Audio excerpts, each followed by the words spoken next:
momentum going our way early in the game, because I think we need that momentum early to help us through the difficult times that we will face. They are a good team, and we're gonna experience some struggles with a good football team like anybody would. So um, just being able to set the tone early and have some good things happen for us just helps a young team, and that's what we need tonight to start things off. Well, looking at the standings here in District 5, 5A Division 2, is sitting at the top is Midlothian Heritage at 4-0, overall 6-1. They are tied with Everman, who's also 4-0. And Everman this week will be playing Summit. Summit goes to Everman. So that's a battle. Summit comes in the 3 spot at 3-1. They're 4-3 overall. Sitting tied for the 4th spot is Seguin and Ennis. They're both 2-2. Seguin 3-4 on the season, and Ennis is 2-5 on the season. Been a while since you could say that, but they're still very much alive for that 4th spot in the playoffs. As they play each other tonight, it'll be Seguin going to Ennis, and so that'll be a tough one. But last week, Ennis put up a fight against this very team of Heritage. It was 38-35. Ennis had the lead. Heritage goes down to score late, and I think Ennis was driving. I don't remember all the details, but seems like they had a chance there at the end and unable to pull it off. And so Heritage with a win. Now Ennis is fighting to stay in the playoff race. And Seguin's going to Ennis, right? Yes, Seguin will be at Ennis. There's the edge right there. Oh, yeah, there'll be a big crowd there from Ennis for sure. But it is – I don't know about this camera in here, Adam. That's not a good idea. Yeah, we've got a camera in here. Too bad it's not on, Channel 3 like the old days on the – Oh, yeah, back in the good old days. Back in the good old days, cable channel. Got about 15 minutes here before kickoff. Let's take a break. We'll come back and look ahead a little bit more at Seguin as we get ready for tonight's game. You're listening to Corsicana Tiger football here on KAND. It's the Collins Street Bakery pregame show. We'll be right back. Take about 2 minutes. I needed to get out of the way. Did you get a shot of it? He's just saying, get out of the way. Fatso.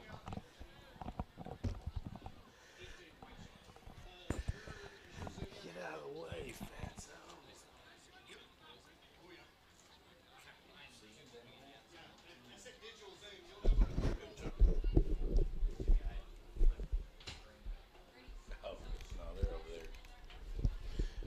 Tell Avery we say congratulations.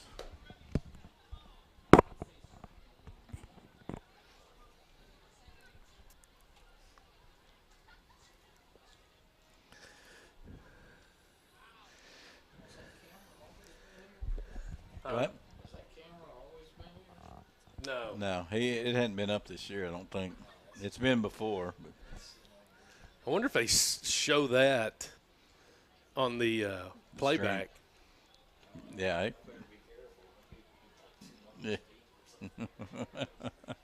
Yeah, if it pops up on there, you're popping up. So I think that's the good thing. I think we're getting the stream. We would like to recognize several of our pregame sponsors tonight's game. First of all, kick off the holiday season with a Collins Street Bakery treat. For over 125 years, Better sit down for this thing starts. dedicated to crafting the very best baked goods. Made locally but shipped worldwide, Collins Street has become an annual tradition for countless families and is a staple here in Corsicana. We encourage you to never pass on a chance to stop by one of our local Collins Street Bakery cafes. Thank you to Demetrius Walker, Carissa Reeves, and Oakridge, and all the good folks at the Collins Street Bakery for sponsoring Tiger Athletics. In addition, we would also Hey, Chuck, get a scholar athlete for us, please. sandwiches for the press box and the concession stands. Please make your way. All right, we are back here at Community National Bank and Trust of Texas Stadium. Tiger Field, Corsicana and Midalothian Heritage. First time they will have ever met in football coming in here tonight. And being led by Caden Brown, the quarterback. Caden is a senior. And according to Max Preps, he's completing 71% of his passes, 919 yards passing. If you look in the morning news, it shows He's completing 68% for 1,523 yards, but same number of games, so I don't know how that works. But so 22 TDs and 1 pick, according to Max Preps, 58 rushes, 372 yards. So not maybe the athlete rushing the ball that Joseph Williams was last week, but certainly a very capable passer and distributes the ball. He's got 4 receivers that have over 15 receptions, and that's a lot of balance in your passing game, Coach. And that says a lot about his ability to read the defense, his understanding of where his receivers are going to be, and those kind of things are huge when you're talking about a high school player.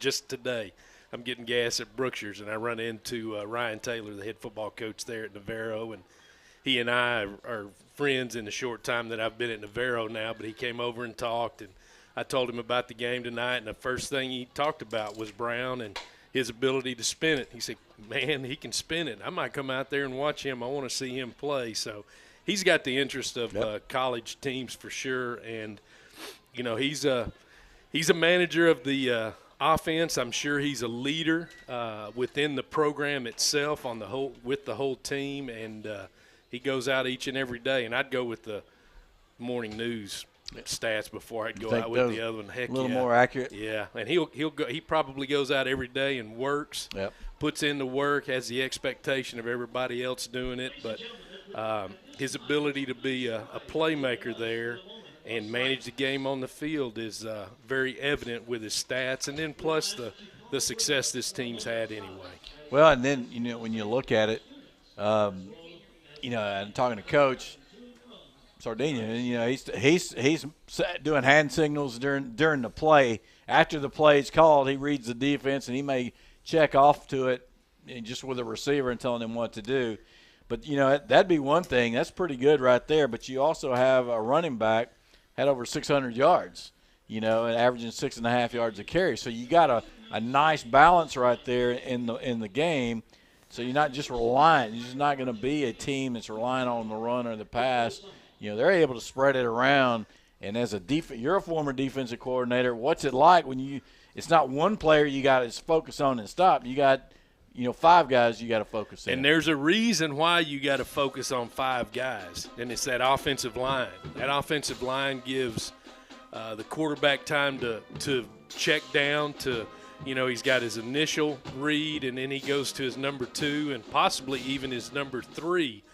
And then you've got a running back that can put the ball in the end zone and has got yardage there, and that's all because of that offensive line. And so when that offensive line, when you see stats like that, you know the offensive line's a good offensive line.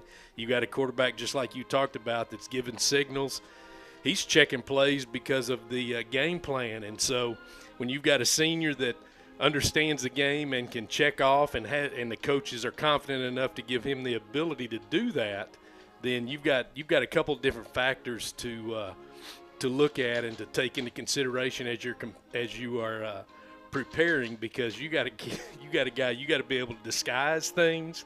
You got to mix it up just a little bit, and you got to have a twist and a turn that he's not used to looking at, and you hope you call that twist or that turn at the right time. Well, you know, it's another coach on the field when you got a quarterback that's that comfortable in running the offense. So lot to deal with there. And so, you know, and I know Coach Sardinia talked about their middle linebacker being maybe the best they've seen. Solomon Hopkins, I believe, is the player he's talking about, 65 tackles. Also has 3 interceptions. So that might be the safety. But he's got Noah O'Neal, those are your guys that you're going to be hearing a lot of on defense. Solomon Hopkins is the DB. I believe Noah O'Neal is the linebacker, number 29. So you got some good defense, maybe not the athletic defense that we have seen, the line play that we saw last week. I know Coach really was impressed with the Ennis defensive tackles, which they showed us, and then Seguin had a lot of speed on the outside. So we've seen a lot of these kind of characteristics of what's going on, which you're going to have to deal with tonight. But, again, it's going to look a little different tonight, a little different package, and each one's going to take your time. And as an old coach, All right, what about fall break? I mean, that's not a good design for a football team, right? Having a week off in the middle of football. It's not a good design. It's a great design for the teachers and the student, all the teachers and the student body. It's a great opportunity to have a time in there where everybody can regroup, and the way things are going in this world today, as tough as it is in the field of education to begin with, it's a great opportunity for people to recharge. But, as bad as I hate to say it, it's coming. Yep. You know it's coming when you come in to two-a-days. You know it's coming when you have your parent meeting, and those are things that you just have to address. And then the response. The response needs to be a response that gives their son an opportunity to be ready to play in a game like this. Seniors, this is their last time and their only time they'll ever play Heritage. But we're winding the season down, and they're not going to have another game or two or three to look forward to once the season's over if we don't make some changes and win some games, just to give us a chance. But, those kind of things you've got to prepare for, and you got to, like Coach said, you got to make a lot of adjustments on the fly. And that's tough when you're regimented and the kids are regimented and you've got your practice plans and you got your reporting times and you've set aside film time and meeting time and all those kind of things. It's tough, and it's tough to get out there and be able to put a product out on the field that you're going to be proud of because you're putting your name on it as a coach. But you got to do the best you can, make the adjustments, fill in where you need to fill in, and then, do what you need to do to give yourself the best shot to go out there and play well. And that starts at practice, and your team needs to be at practice. Yep. And so when you got pieces missing, what you've planned to put in place is always disrupted, and you got to find somebody else to do that part or whatever. And it's always a challenge. We could have a podcast. Yes. We could have a podcast and R&R, and here we go. We could have a – yes. Yeah, we could say a lot of things that we probably don't need to say right now. So. Right on. We do have the weather report here brought to you by Huffman Communications. It is 84 degrees, 14-mile-an-hour winds. Humidity's not bad. It's like 26%, so hopefully that temperature will be dropping as we get closer to game as – the sun, earlier in the season, sun was out bright at kickoff, and now it's gone, thankfully. And we will not have sunlight and the heat, that kind of heat to deal with. But the kids, there is a pretty good breeze that will affect the kicking game as it's going from a south wind going to the north. So if you're kicking off from the south end, you're probably kicking in the end zone. You're punting or kicking into the south side, you're going to have a little trouble. You sure are. And when you're talking about the sun, we're falling back in November, I think it is, sometime, and our old bodies start changing and feeling different. We're not young like these cats are, and like we used to be. So when that sun changes, it's 5:30 at night, and we feel like, I need to go. I need to get ready for bed. Yeah.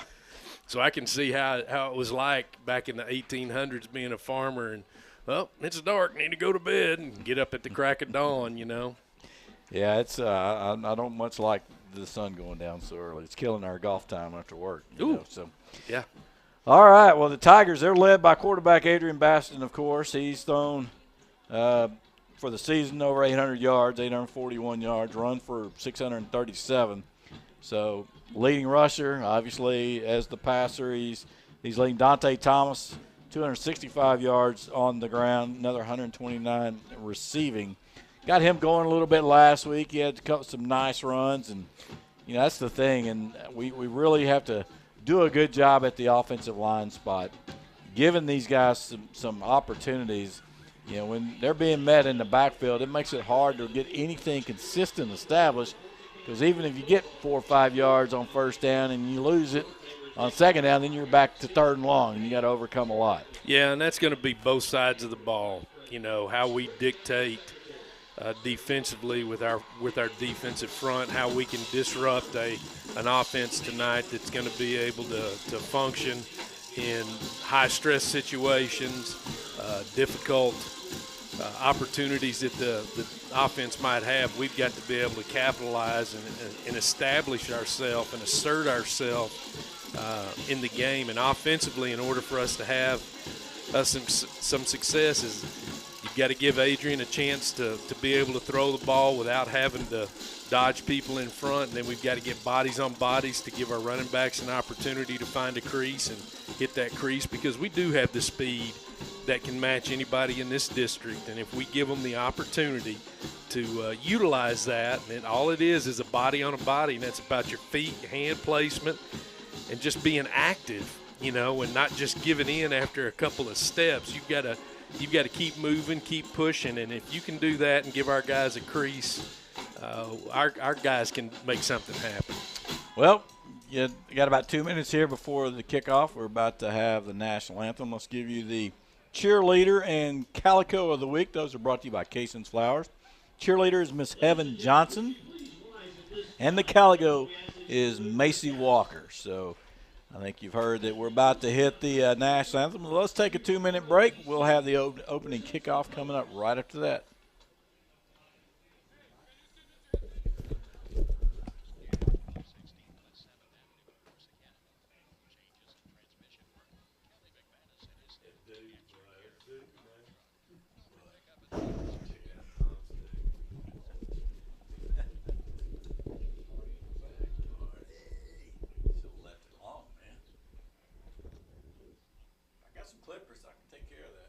We now ask that you join us as the Tiger Fan honors America and pays tribute to our armed forces by playing our national anthem.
And we're back here at Community National Bank and Trust Stadium, Tiger Field.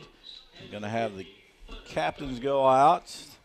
Let's see, the captains for the Tigers tonight will be Andrew Rodriguez, Angel Ramos, and Keontae Thomas, and Jaron Betts. And they will be out meeting for the coin toss. Coin toss is going to be brought to you by Butler's Tinning. And the captains for Heritage going to be Caden Brown. I got to have my glasses. Number 5 there is Damian Alexander.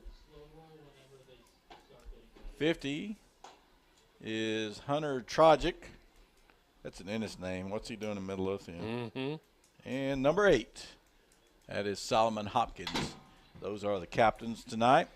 And as I said, the coin toss, the ceremonial coin toss, the official coin toss has already happened, as Richie ruined that for all of us a couple of years ago. It all depends on the district that you're in and how those coaches feel about it. That's all it is. Midalothian has won the toss and has elected to receive the ball. I'm giving you guys the inside skinny. That's what it is. That's what we got you here for. Yeah. As you heard, he called them Midlothian. They're Heritage. I wouldn't think they want to be called Midlothian. Yeah, there is a Midlothian high school. There is. They are Heritage High School. So Anyway, so they will actually take the ball, and the Tigers will be kicking off with the wind here to start this ball game. And get that defense out on the field. Let me give you the starting lineups here for the defense. That's brought to you by Veribank. On the defense, up front for the Tigers, it'll be Ben Brooks, Isaiah Freeman, Isaiah Nimley, and Sergio Ramirez are the listed starters. At the backers, Vontae Kelly, Jace Richardson, and L.J. Williams. Hopefully Jace Richardson will be able to play tonight. Certainly missed him last week. The safeties, Keontae Thomas and Dante Thomas. In the corners are Quentin Davis and Jaden Jones. And Tigers are on the field to kick it off. The opening kickoff is brought to you by Farmers Exterminators. And it will be Joe Morales, the Tigers' place kicker, who has had a great season kicking extra points and field goals. Let's see if he can utilize that win. I'd like to see. We've got the deep men for Heritage on the 10 of all things. I guess they're thinking we're going to pooch it there. So 5-yard run, so he might kick it deep, and he does. It's going to be taken inside the 10. They're going to turn it around, bring it up there to 20, 25. Nobody around 30, 35, 40. Great job blocking. Nobody around 40, 30. Not going to get him. He's going to take the opening kickoff back. Is that a flag? No flags. I don't see a flag anywhere. Yep. So touchdown Heritage on the opening kickoff. That was an excellent job blocking that up, Coach. That was absolute perfect execution. They had bodies on bodies. Luckily, they ended up catching the ball. They came inside up to the 15. They were initially on the 10. Brought themselves up to the 15. The ball was kicked, and the receiver had to back up and catch the ball over his head. He made a turn, and he just hit the crease, and the crease never changed. It stayed open there for him, so there wasn't a lot of in and out. He just had a straight shot and took advantage of it. There's Tigers jump. Here's a flag. And the kick was good. Let's see if it's the offense or the defense. Probably the offense. Everybody's running off the field. Yeah. So what a start here for Heritage. Offsides on the defense. That penalty is declined. Extra point is good. Not much of a scoring drive recap as the opening kickoff goes. It takes them 13 seconds to get there on about a 97-yard probably. I'd say 97. I would. By the time he got the ball and regrouped, he was about he was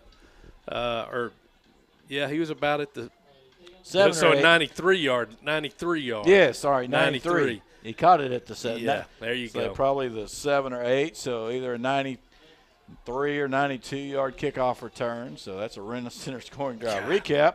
Not the kind we wanted to give, but Tigers' offense is going to get on the field quickly that way. Yes, they are. They sure are. We're going to see if our offensive line can meet the challenge today. So we got kickoff coming.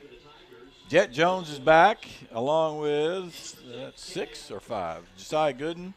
6 for the Tigers. That is K.J. Armstrong, who is back. Good to see him. Maybe he'll get some more action tonight as he's working back in shape. Looks like a short approach. So they're going to pooch it short right here. Tigers do not call a fair catch. It is dropped. Jamarian Lewis had it, dropped it. I think he got back on it. So Tigers will retain possession here.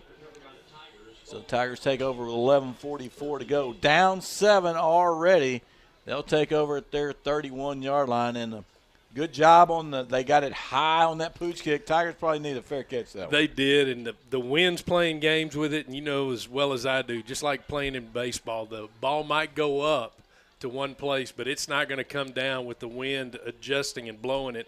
And he was at the numbers, and he ended up coming all the way into the hash to catch the ball. So it would have been nice to fair catch it and just give him that safety net. So Dante Thomas starts out the game at running back with Adrian Baston at quarterback. Got 2 receivers wide to the left, man coming in motion. And we got whistle called. It looks like a false start. Calling it that early is going to be on us for sure. False start. Number 77 of the offense, 5-yard penalty, still first down. So get a little early right there. Tigers trying to start out with some motion. And the offensive line doesn't stay set. So they come out. Now they're going to go 1 receiver wide right, 1 wide to the left. Going to put the fullback up near the line or on the line. So we got a 2 tight end set, it looks like. So Dante Thomas lined up to the back right of Adrian Basson. Going to keep it by Basson. Makes a move, makes a man miss. Going to pick up a little bit. Got about up to the 29, 28 and a half yard line. So picks up a couple or 3. Got a couple of yards there, and it looked like he just, if he's reading that, it'd be nice if he wrote it just a little bit longer. I felt like if it is a read, I felt like he pulled it too quick, and the defensive end that he's reading didn't have enough time to be able to break on the dive. But that's only if. Yeah, it could have been a pre-called play. Could have been right? a pull from the start. Yep. But it did look like he maybe pulled it a little quick and didn't give that defensive end time to commit. So there's a snap, dropping back to pass, throws the swing outside, going to overthrow the receiver. That is Pete Ruiz, trying to hit him out in the flat. So it's going to be 3rd and long now for the Tigers. Love the pass protection. Adrian had plenty of time to make a good decision and throw a route that's open, just overthrew him there. So that's a good start to the game right there. Usually, especially after a long touchdown run, the defense is really fired up and firing off, but line did a great job. Snap back, looking to pass, looking to the left side, going deep. Lewis is hit by the defender, no call. And so ball's going to hit aimlessly on the ground. Tigers are going to have to punt it away here. I felt we get an offside. No, there wasn't. He didn't get into the neutral zone. I was watching where we threw the ball and the position and the eyes of the back judge back there. Well, he's not the back judge. He's going to be the line judge. I know, talking to Coach some about our receivers not getting the proper release sometimes, and that looked like maybe we didn't take the proper release there. Yeah, we ended up, instead of getting around him, we just pretty much ran into him. Bad snap. He got the punt off. That is Briones, I believe, and he goes straight up, lands about midfield, takes the Tiger bounce and comes back. The Tigers touch it right at the 50 or just inside the 50. Not a great punt, but he did a great job just to get rid of it. He did all he could because the pressure came off of the offensive right side where he's kicking since he's right-footed. It came off the offensive right side in that A gap right there, and it's, that's the straightest line to him. And just him getting it off and getting it up above the 2 guys that were already there that is an athletic move. Well, here we go. Ball at midfield here, 10:40 to go. Down 7 already. First offensive possession or offensive play for Heritage. Back to Brown. He's going to fake the handoff, drops back, throws the bubble screen. It's caught. Good job coming inside. Jace Richardson on the tackle for a gain of a couple. And that's the number 1, I believe, TJ Pride. They're throwing that little slip screen underneath to the short side of the field. It's easier to get those linemen out there quicker to get bodies on bodies, but they couldn't pick up Jason. He made a great play. So 2nd and 8 now. 3 receivers out wide to the left, 1 wide to the right. Again, fakes the handoff, looking right side, going down the sideline for Pride. He's caught. He did. Not a bad defense there by Davis, but he comes down with it, and it's going to be 1st down at the 19. It's hard to defend that. You're throwing it up, and you're giving that receiver that's a good receiver an opportunity to just jump up and catch the ball. Going fast, quick throw again on the slip screen bubble to Pride, and he makes a move.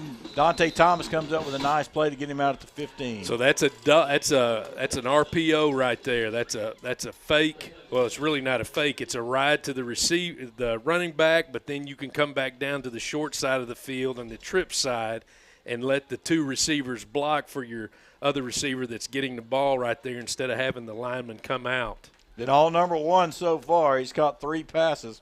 Going to stack the receivers on the right side. 2-man wide to the left. No backs. Brown in the backfield by himself. Takes a snap. Looking to the left. Throws the post. Overthrows him. Good defensive coverage out there by Jet Jones. Great job defensively because we were in a 6-man front. We had 4 down linemen, 2 linebackers in the A gaps, and they're coming. They're not disguising it. They're coming, and we had 2 guys break through and force some pressure on Brown and had him overthrow a receiver along with good coverage out there by Jet. 3rd and 6 now for Heritage as they're going to have 2-by-2 set. Receivers out way wide, out to the numbers on both sides. One back in the backfield. 3rd and 6. Brings a man in motion, crosses, going to run a fake option or pitch to the right.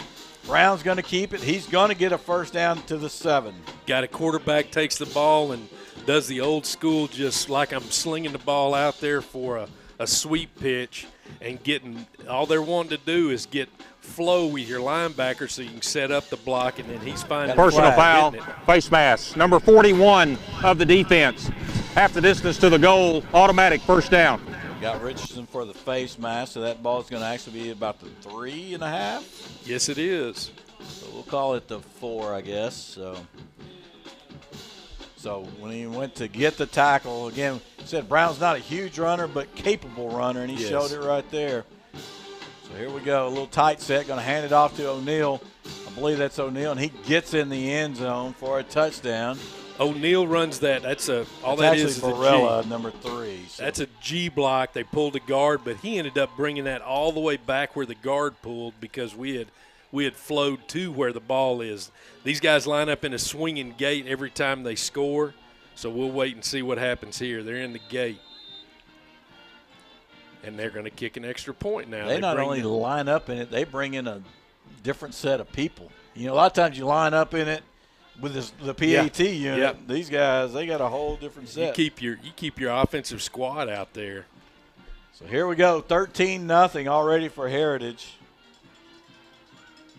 And on the PAT snap, kick up, should be good. And it's good, and we've got a flag on the play, and that's going to end up being offsides on us. We're out on the edge, and we're just offsides. Offsides. Number 2 of the defense. Penalty is declined. Extra point is good. Trying to get that edge to get in there and get the block. And as we all see, you can watch Saturday, Sunday. That ain't happening much at all. That's a tough one to hard. get to. Yes. Unless you can break through the middle. So. Yeah, I always tried to get Robert Atkinson to be able to lean. It's a whole different. In order to get there off the outside, you've got to be quick like him, and then you've got to be able to lean your body, lay out. And fastest man in the state of Texas. 2 years running. Yeah. All right, let's go down to Chuck for a First Baptist Church sideline report. A little bit of a buzzsaw so far, Chuck. Yeah, that opening kickoff was kind of rough. And I can tell you back to our possession, I know Richie was talking about it. The coaches called Adrian over to do that quick count to draw the Heritage defense off sides, and they thought they had them off sides, thus the deep route. They thought they had them. Very disappointed, and they didn't get that call there. But, yeah, tough opener for these Tigers. There's the pooch kick again. Fair catch called by Turtle. There we go. Makes it at the 28-yard line. Tigers will take over from there. And, going off what Chuck just said, the coaches wanted to do that quick count and, draw them off sides. You're counting on your center to be able to recognize and have his eyes up and know that they're in the neutral zone and not just moving. They've got to get in the neutral zone. Well, it's 3rd and long. If you can do that, you can get to – if you don't complete it, you get to a little more manageable situation. But I'll tell you about Dylan Riggins, the kicker. He's got a long of 46 yards. So that the extra points are going over the top of the uprights. He's in what he's doing on the pooch kicks.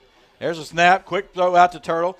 He makes a catch, and it's going to be brought down right at the 34-yard line, just inside the 35, not quite to the 35. So I'll gain him almost 6 there. We'll give him the 35. Great gain of 6. Great quick play, a quick little stop route, great offensive line protection, nice throw and catch, and you try to wiggle and move and water bug out of there, but you can't when the whole defense pretty much swarms you on the short side of the field.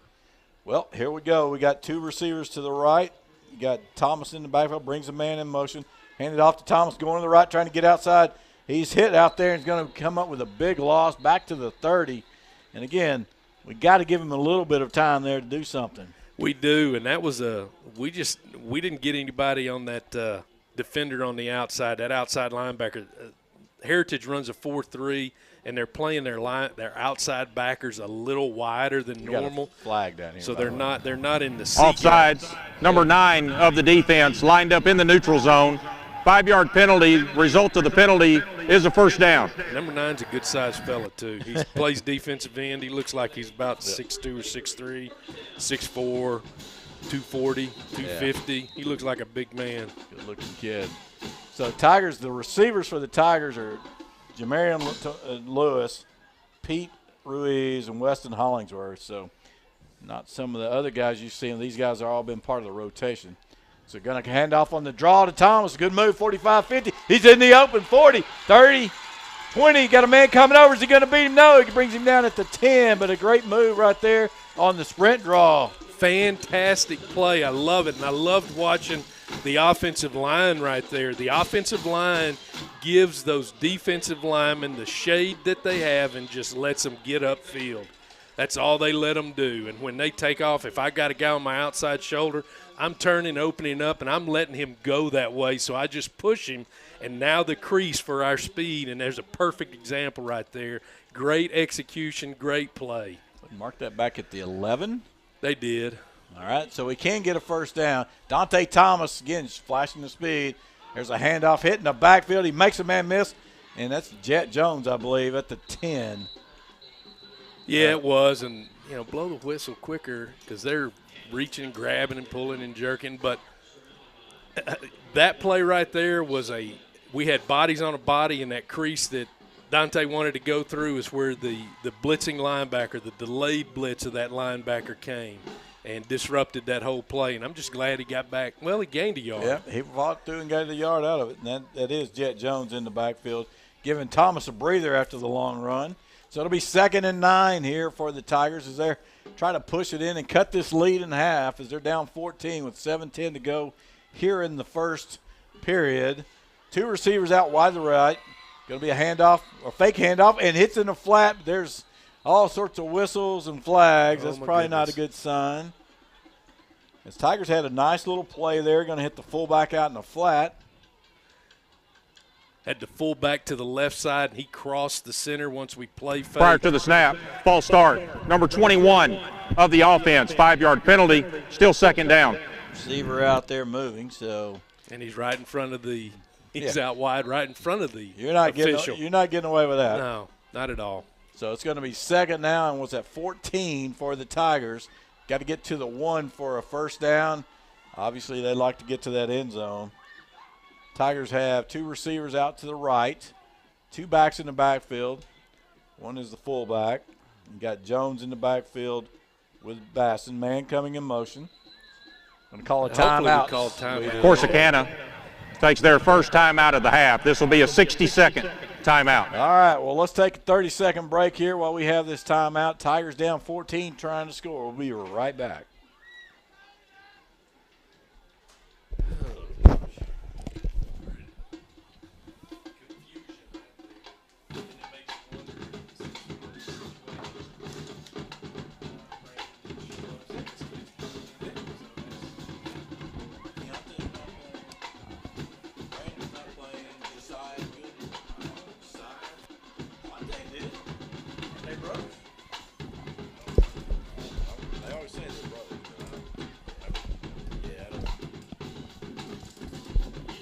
All right, we're back here. Tigers trying to score. Don't want to waste that the chance that they got down here on the great play and run from Dante Thomas. Gets them to the 11. But now it's 2nd and 14 from the 15. So they got to get down to the 1 here. And a little confusion as they're trying to get the play run. They were in an end-over set, so they had a tight end along with the 2 receivers and a fullback and a running back there. So the outside receiver's on the line. Of course, the tight end's on the line. And then they needed motion. Well, the inside receiver took off, but the outside receiver wiggled too. So immediately Coach Sardina and his staff said, hey, we need a timeout before anything else gets confused there. Again, not the same set of receivers that have started, but these guys have all played. So Dante Thomas in the game. He's going to go in motion to the right, looking for a quick pass out to him to the right side. Got a little room, 15, but, man, they get there in a hurry and only pick up a couple. They get there in a hurry, and Dante stopped instead of just keep on running and get what you can. Don't try to wiggle and move around, because not only is the guy on you, but he's got two guys within 5 yards of you. He's got friends on the way. Yes, and they're close. They aren't far away. They're close. So get what you can and keep trucking in the line that you were in. 3rd and 12 now, so you got a big 3rd down right here for the Tigers. Offense had one big play and really hadn't done a lot since. So you got 2 receivers left. Dropping back to pass is Basson. Throws it underneath to Thomas, trying to get a block. But again, swarming defense is right there. He gets a yard out of it, or up to the 11, maybe 2, back to the original line of scrimmage. I'm going to tell you what, the outside linebackers, widening those outside linebackers, because quite frankly, we do most everything we do is off tackle. It's in the outside. And that's why we had so much success with the draw, the sprint draw, because we ran it inside. The outside linebackers are wide. Well, the outside linebackers out in the flat. He's first contact, and then you finish it off with a cornerback there. So it's going to be tough for us on the outside. We've got to figure out ways to hit those seams. 28-yard field goal attempt here for Joe Morales. Snap back, kick is up. Looks good. It is. Joe Morales is 4 for 5 from field goal range and knocks through a 28-yarder. Tigers get on the board here, and man, this guy's been an MVP for us. You know, as difficult as it is, having such a great play and a nice run and get it down there inside the 15 and not being able to put it in the end zone, a penalty here, missed block, whatever it is, but it's good to be able to turn to another part of your special teams and be successful. That's something in the past that the Tigers have always seemed to struggle with, and that right there, being able to put some points on the board, gives you some sense of accomplishment there, and it's not, oh my gosh, we can't even score. It's got a better mindset to it when you're able to put the ball through the uprights like that. Well, field goal is brought to you by Rena Center, and the scoring drive was 1, 2, 3, 4, 5, 6, 7 plays, 51 yards, capped by a 28-yard field goal by Joe Morales. And it took 4 minutes and 17 seconds off the clock, and that's a scoring drive recap. It is brought to you by Rena Center. The field goal was brought to you by Fun Jump Party Rentals. And here's the kick. It's a pooch kick to the right side, same spot, and nice move. Got a chance up to the 40 now. Hit, going to be brought down this time at about the 46. Maybe we just kick it out of bounds. Our pooch, you've got to hit the ball differently because you've got the wind at your back. So your usual spot where you want to put it, you add 10 more yards to it because the wind's going to push it that far. And that's exactly what happened. We kicked it, and once again, the deep guys are at the 10-yard line. So the deep guy on that side ran up 10 yards and was able to catch it and get another 20 yards on the run. All right, that Heritage offense back on the field. Stacked receivers on each side, 2 on each side, 1 back in the backfield. And Caden Brown, the quarterback, calls for the signal, sends a running back in motion this way. Snap, looking back, dropping back, quick pass on the slant. Again, Pride makes a move inside. Thomas is not going to let him get away, though, but he will get a first down to the 37-yard line. And it'll be first down there for Heritage. When you get that width out there, you widen out people and you're further away from your inside backer threat, so they're able to get to that slant so easily because it's a hard run, because you've got to check, make sure the quarterback's not running a draw, and then you've got to sprint to that area. And when you've got a guy as accurate as Brown, that's a tough play for a linebacker. Yeah, Brown's been perfect tonight, I believe. So it's 1st and 10. Here from the Tiger 37. Send that man in motion again. 4 receivers on the right side, 1 to the left. Looking to the middle. And again, hits him in stride. 15-10, touchdown. Man, hit that on a crosser out there on the over route.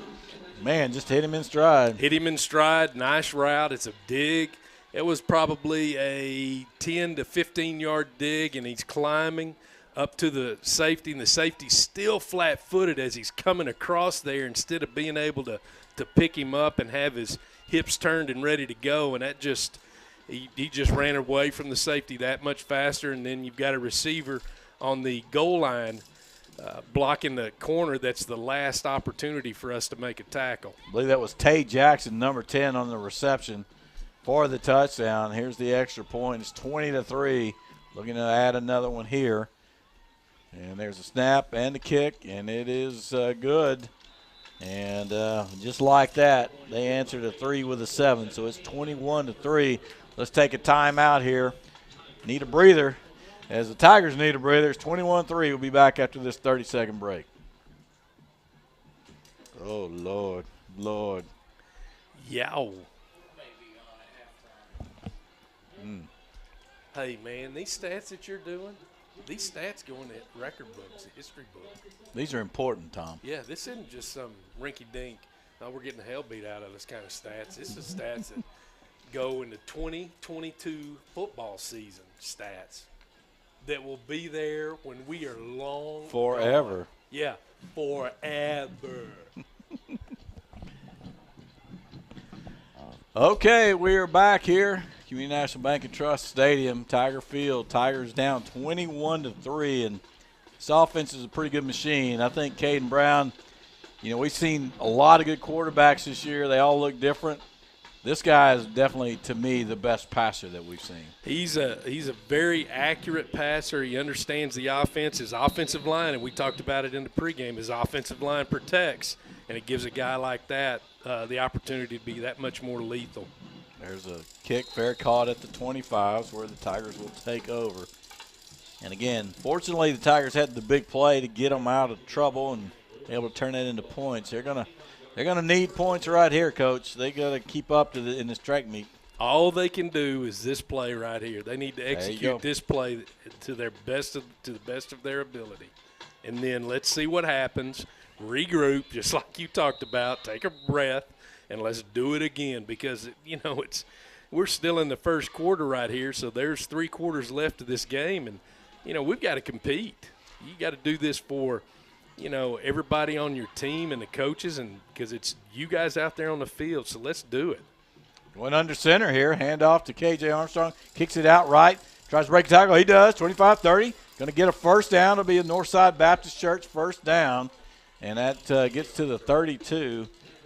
Adrian gets under center. Well, the whole linebacking crew got down there and made it a gap 8. And we handed off, and once again, we're handing it off inside, but where does that guy go? Off tackle. Where do we get the yards? Off tackle. Well, he talked about wanting to do some under center stuff. We haven't really shown that much this season, so it is a different look. Going to go back shotgun here, so it'll be 1st and 10 from the 37. Dropping back, quick pass. Oh, just out of his reach. Maybe Turtle ran that a little deep. Well, one of the things I was looking at looked like he brought it inside too, and if he's going to run a stop like he did offside, in the series before, number 56 of the defense, 5-yard penalty, replay first down. Hey, center did a great job there because they did jump and he snapped it quick. But back to Turtle down here, he didn't run that route the same way he ran the route. The previous stop, yep. Yes, he turned that thing inside more, and so when it's a miss, it was on his right shoulder more toward the sideline, so he took it inside more than he needed to. Well, it's 1st and 5 now, so the Tigers did not have anything bad happen out of that. They got the offside penalty, so they got it to 1st and 5. So there's a quick handoff inside. That's KJ Armstrong pushing forward, getting a little help. Get up closer to that first down. He'll be about a yard short, up to the 46. Hey, nothing wrong with that right there. We got bodies on bodies. He gets behind his offensive line, is able to find a crease and wiggle his way through and get a couple extra yards. Nice little play right there. Well, it's sure nice to have KJ back. He was a pretty big part of the offense last year. Now getting him back has certainly helped Dante Thomas, who plays full-time on defense, needs somebody else that can carry the load at other times. And so getting KJ, an experienced running back, in there is a good deal. So it's 2nd and short 1 now. Going to be a handoff inside. Makes a man miss. Makes another man miss. Gets the first down up to midfield. It's another Northside Baptist first down. Hey, and that's a first down taken care of by KJ. There was penetration there. He ran into 2 guys. He was able to side jump, not sidestep. He side jumped them and then was able to get back up inside to make a play. Jet Jones going to come in now, give him a breather. And so it'll be 1st and 10 from midfield here. Tigers, couple of first downs on this drive, eating up clock. It's another thing Coach wanted to do, snap it with just a little time on the clock. Oh, that's huge. That's really huge. So we got 2 receivers to the left. We got a tight end on the right side, 2 backs. Got lined up to the right, going to hand off to Jones. Going to pick up a yard or 2. What are they going to give him? It's like 1. Well, it'd been nice to see. I thought he drug him a little further, but that's okay. That was a power right there, a power play. And then he ended up having to cut it back because the outside linebacker on play side stepped up on the outside and created pressure and ended up trying to cut it back, and then he just kept running and hung on for dear life and ended up bringing him down after a yard gain. Yeah, Armstrong in at running back. Jones moves over to the flanker spot in this 2 receiver set on the left side. Look for something for him. 1 receiver to the right. Going to quick throw out there to Turtle Lewis, and he is going to be hit near the line of scrimmage. He's going to spin forward for a couple, get up to the 47-yard line. Yeah, he's got to make sure he gets to the outside and not to the inside. He hobbles off. Yeah, he does. He got swarmed by the whole defense. He took that ball. Once he caught it, he took it back inside a couple of steps, and he should have just, taken jab a step jab and step hit the sideline, right? Yeah, and get what you can. Well, you got, again, Keontae Thomas in the game now at receiver. I believe that's Hollingsworth at the top of the screen, and Jet Jones in the slot. Dropping back to pass, looking for Keontae. Too high for him. Had some underneath coverage there they had to worry about. He did, but you know what? That was a nice decision because you've got Keontae out there, and it's just like Heritage threw the ball up down here one of the first couple of series they had, and just give him a chance. But you've got Adrian. He threw that ball like he was playing shortstop and threw it from the hole to get to first base. He really let it fly. He did. And if he'd have taken just a little off of it and given Keontae a better opportunity to get up there and make a catch, that could have possibly paid off for us. Well, this is Richardson out punting. For sure it's Richardson. You can tell. I can check with my binoculars. He gets that one off. And it's a line drive going the other way. They do pick it up around the 10. Makes a nice move, but he gets out of bounds. That's Pride, who has been everywhere today. He gets it up to the 17 and will take over there. Hey, Chuck, Tigers don't get any points out of that, but they did string together a couple of first downs. Yeah, as you say, at least they're letting the clock go down a little bit. Going down there earlier when they got down to the 15-yard line, remind you of the Ennis contest where they get down there and they can't put it in, although they were able to scratch with with our field goal kicker. They need to hold here. This wind is maybe, I know Adrian's putting some mustard on it, but there's a lot of wind. It's almost even picked up since we began. So some of his throws, they do have a lot of heat on them, and then that wind exacerbates his overzealousness. Okay, well. That verbiage. How about that? Yes. 2 receivers wide to the left, going to hand off quickly inside. Going to get some yardage out of it. Get past the 20 to the 21. So they're going to pick up 4 yards. And T.J. Pride, Richie, that guy, he came in the game with 26 catches for 330 yards and 6 touchdowns. And he has been most of the offense here tonight.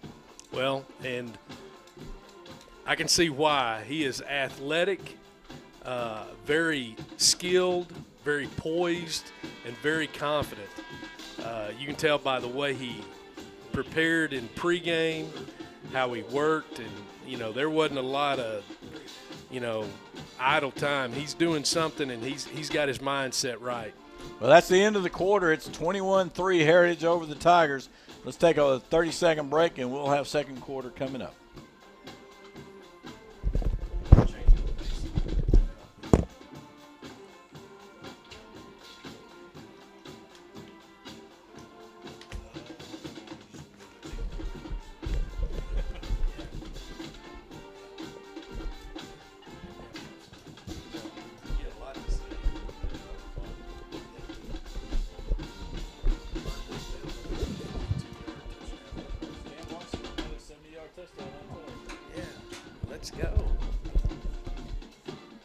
All right, we are back here, Community National Bank and Trust Stadium, Tiger Field. Tiger defense out on the field. This is 2nd and 6 here. The second quarter being brought to you by Chuck's Paint and Body. And let's see, our Scholar Athlete of the Week, brought to you by Don Martinez of Stewart Toyota, is Jackson Mahoney. Congratulations to Jackson, and good luck to him. Good to have guys out there doing it both athletically and in the classroom.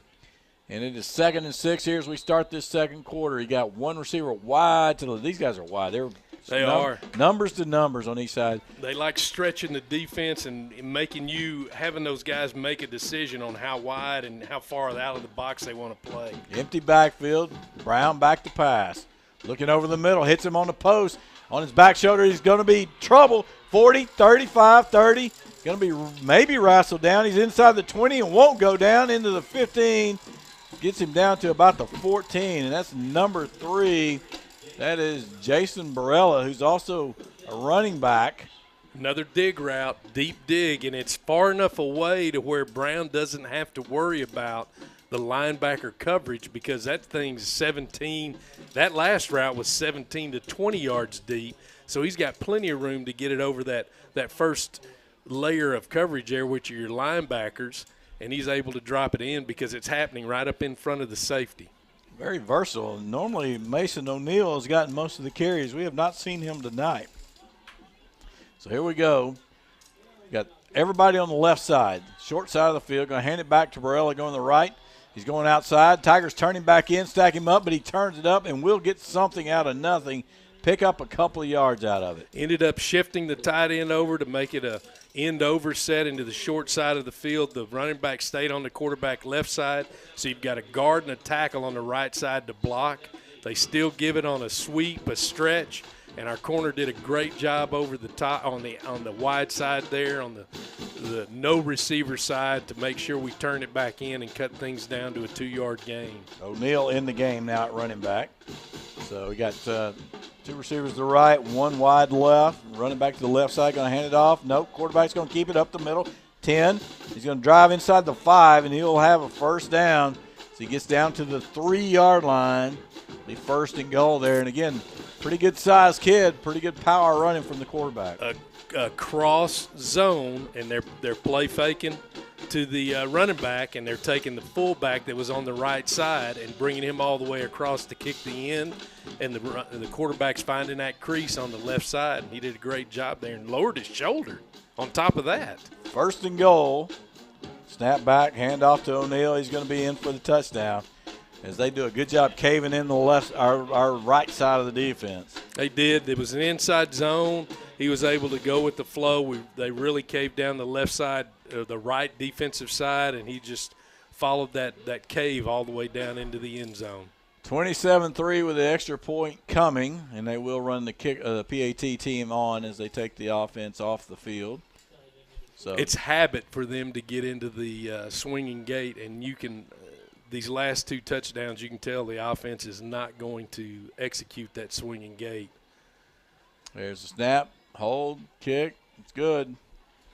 Right now you don't want to show it. Nope. Not when you're up 28-3, and they are. So let's take a 30-second break here. Tigers down 28-3, 10:01 to go here in the second quarter. Did you get the stats on that?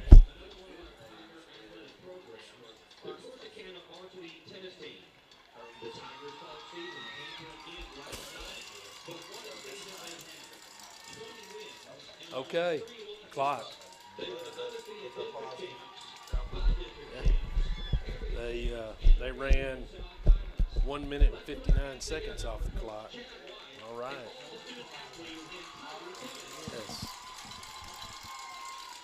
All right, we're back here. Renner Center scoring drive recap. It was 5 plays, 83 yards, just a little under 2 minutes there on the touchdown drive. It was a 3-yard run by O'Neill, but the big play was a long pass to Barella, and Tigers are coming in to return this kick, and let's see. We got a little different look maybe. So here I'm sure he's going to kick it hard, and he does down the middle, and it's going to roll into the end zone. Line shot. He kind of took a left turn there And fortunately for the Tigers, it goes in the end zone. They'll get it to 25. Makes me think he was trying to just kick it deep and just mishit it because I wouldn't expect him to kick a ball like that. I think it's like taking that little extra swing with your golf club. Yep, a little extra. Yeah, and then thinking, I can hit this 7-iron 185 yards. Yeah. you skull it. Yep. And it rolls 185. Not the way you wanted to look, but that's what happens. So. Yeah, as long as it's still in the short grass, it doesn't matter. So 1st and 10 now on the 25. And it looks like Dante Thomas will be in at running back. Adrian Baston, of course, at the quarterback spot. We'll have the Twins to the right. Tight ends in the game, too tight. And so here we go, 1st and 10. Tigers need an answer here. Quick pass out to Braylon Brandon on the screen pass, and he will go nowhere as he's going to be down at the 25. Just got us outnumbered over there. We play faked. We're double tight, so, we got a full house, so to speak, inside. We play fake it and then throw it out for a quick screen, and we've got one guy out there blocking, and it's the other receiver out there with Brandon, and there's 3 guys out there at the snap of your fingers making a play, so we just didn't have enough to make things happen They really rally to the ball well. They do. They really get good there. Team defense. So Tigers are going to switch the formation to the left. Now I can bring a man in motion. Going to hand it off, going back to the left. No, Baston's going to keep it. He kicks it outside. Got a little rally. He's going to have a first down up to the 40 and going to pick up to the 40. Looks like the 40. Well, no, it looks like the 42. Well, he's moved. Yeah, it looks like the 42. So 42-yard line, a gain of 17 on the play. First down is brought to you by Northside Baptist Church. So that's a big first down there. It's a huge first down. We don't get the motion guy across fast enough, so he's distracting. He's right there. The ball's snapped, and he's still running across. So you've got the quarterback, the running back, and the motion guy. You've got 3 guys back there just kind of changing things up, and it worked out very well for the Tigers with Adrian being able to get to the outside. It does seem like every time the motion's been disjointed. Quick pass out to the left on the stop out there. It's complete, and they're going to have a gain about 5 or 6, and that is Braylon Brandon, who's back in the game. It's good to see him. Tigers been his game breaker at receiver. He's had the big plays, pick up a 5, and again, it's not designed to score a touchdown. It's designed to get you off closer to that first down marker. Execution was perfect there. Throw and catch, gets 5 yards, line up, and you've got another play. It's perfect. If you can break a tackle and go, that's great, right? If he can, great. If not, hold on to the ball and let's go to second down. All right. One receiver wide going under center here in the eye. Handoff deep to Dante Thomas, and he was hit in the backfield. He made a man miss, but not able to get away from him. Going to end up losing a yard or 2 back close to the 45. Yeah, we totally blew that blocking scheme right there because the defensive lineman came through scot-free. Running back missed him at first, got stopped again, and the defensive lineman, retraced his steps and ended up making the play as we lost a yard or so. It's an old 32 lead right there. Sure was, out of the eye. Yeah. Sure was. Got to be doubling. The guard and the center ought to be doubling. So it's going to be 3rd down now and 6. Dropping back to pass, looking to the left side. Caught by Brandon again. Great pass. Knocks it out. The ball goes backwards. Had a first down. Oh, he's going to give him the completion. It goes out right at the marker for the first down. Boy, he's feeling sorry for us right there. Well, let's see if he points and says, yep, let's go. Move it on. He Yep, did. He did. Okay. So, wow, right at the marker. Great throw and catch right there. Beautiful. The protection was immaculate. And the reason it was so immaculate, the offensive lineman picked up their men, and the running back came because they looped an outside backer into B gap. Our running back came up and picked him up. Plenty of time for Adrian to make a decision and make a good throw. And then once again, just a great athletic catch out there because, Brandon did have to jump up and get that ball. But he had a man underneath and a defender behind him. So, really, the only spot it could be. And Corsicana takes their second charge timeout of the half. This will be a 60-second timeout. All right, 60-second timeout here for the Tigers. Let's take a 30 as the Tigers will have 1st and 10 when we come back.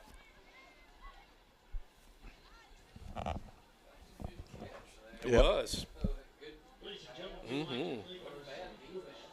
No.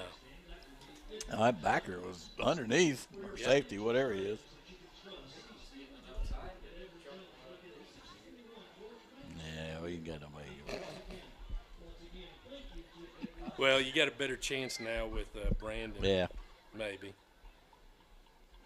And if Keontae, get out here at the numbers and just run.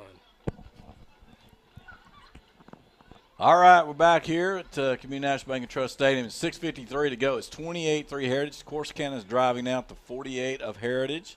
That was the Northside Baptist first down. The Tigers completed a pass. Upon the hit, he fumbled and the ball went back, rolled out right at the marker for the first down. So Tigers got a little bit of a break there as it rolled out of bounds. Tigers have it 1st and 10 here inside Heritage territory. Second time they've been inside that territory. Can they make something out of it here, Coach? Adrian's throwing well into the wind as well. Of course, we're not 20 yards, 30 yards down the field. We're throwing short things, but it's great. Here's a handoff under center, Baston with it. He kicks it outside. He's got room, 40, 35, 30. Makes a man miss, 20, 15. Going to be pushed out of bounds, and he was basically running a quarterback sneak, and just like in Great Y, Matt Clark used to kick it outside and score a touchdown. That's all he did. And once again, we try to get inside, but where do we end up? We end up off tackle. It looks like they could have turned that into an option because Dante was running with him, and then Dante came in front of him and became a lead blocker and got him that much further down the field. All right, 1st and 10 now from the 12. That's a red zone trip brought to you by Mickey's Exxon and Wendy's and Northside Baptist first down. There's a snap. Going to be a quick pass into the fullback who doesn't hang on. Probably not going to give it up 1 or 2 out of it anyway, but Gallardo, I believe, is the fullback there. Matthew Lopez. Gallardo is the other tight end. That play was not executed as well as that same play in the first quarter when we were down there inside the 10. He is not across the formation by the time the ball snapped. The ball is snapped, and then he crosses, whereas the play before, he's across the center and onto the edge of the tackle once the ball snapped. It just wasn't executed very well. Adrian's got to help out a little bit on that when he's calling for the ball. So quick pass out to Thomas in the flat. He's going to score a touchdown. Adrian Baston to Dante Thomas. It's going to be a 12-yard touchdown pass there. It's a good execution of that play. And they ran him off deep on the outside and left it open for him. And you've got that outside linebacker. Somebody's got to pick that running back up because the corner's man, the safety, has got to take care of the other inside receiver along with the other safety and the other corner. We've got 4 receivers. Who's picking up the back out in the flat? It should have been the outside linebacker, but he didn't have the speed to catch up with Dante. So 28-9. Here's the extra point. That's a touchdown brought to you by Arnett Salvage. The fun jump party rentals is the Tony Newsom. Yes, Tony, thank you. Is the extra point right here, and the Tigers 28-10 as they cut that lead. And man, that's a good job here. In the scoring drive recap, it was 1, 2, 3, 4, 5, 6, 7, 8 plays. They went 75 yards, and they do that in about 3 minutes and 40 seconds, give or take there. And that's not quite exact, but close enough. Close enough here, and that's just we'll let Tom be the official, because he's doing these stats that are going to last forever. They're going to be the forever stats. That's a Rent-A-Center scoring drive recap, and hey, that's good to see, right? Some fun stuff mixed in there, and then a couple of guys just making a play for you, and what Adrian did on the run. Yeah, that's like hitting that 7-iron sculling it, and it rolls all the way up to the green. Up on the green there, and you got a 3-foot putt for birdie. There you go. Same kind of thing. The play didn't work out very well, and Adrian was able to get to the outside and make a nice run and execute a nice little throw and catch out there in the flat to a running back that's not going to get covered by an outside linebacker, and there you go. Well, we've got some movement on offense. We had the field goal. We had another drive where we got a couple of first downs and finally punch it in here.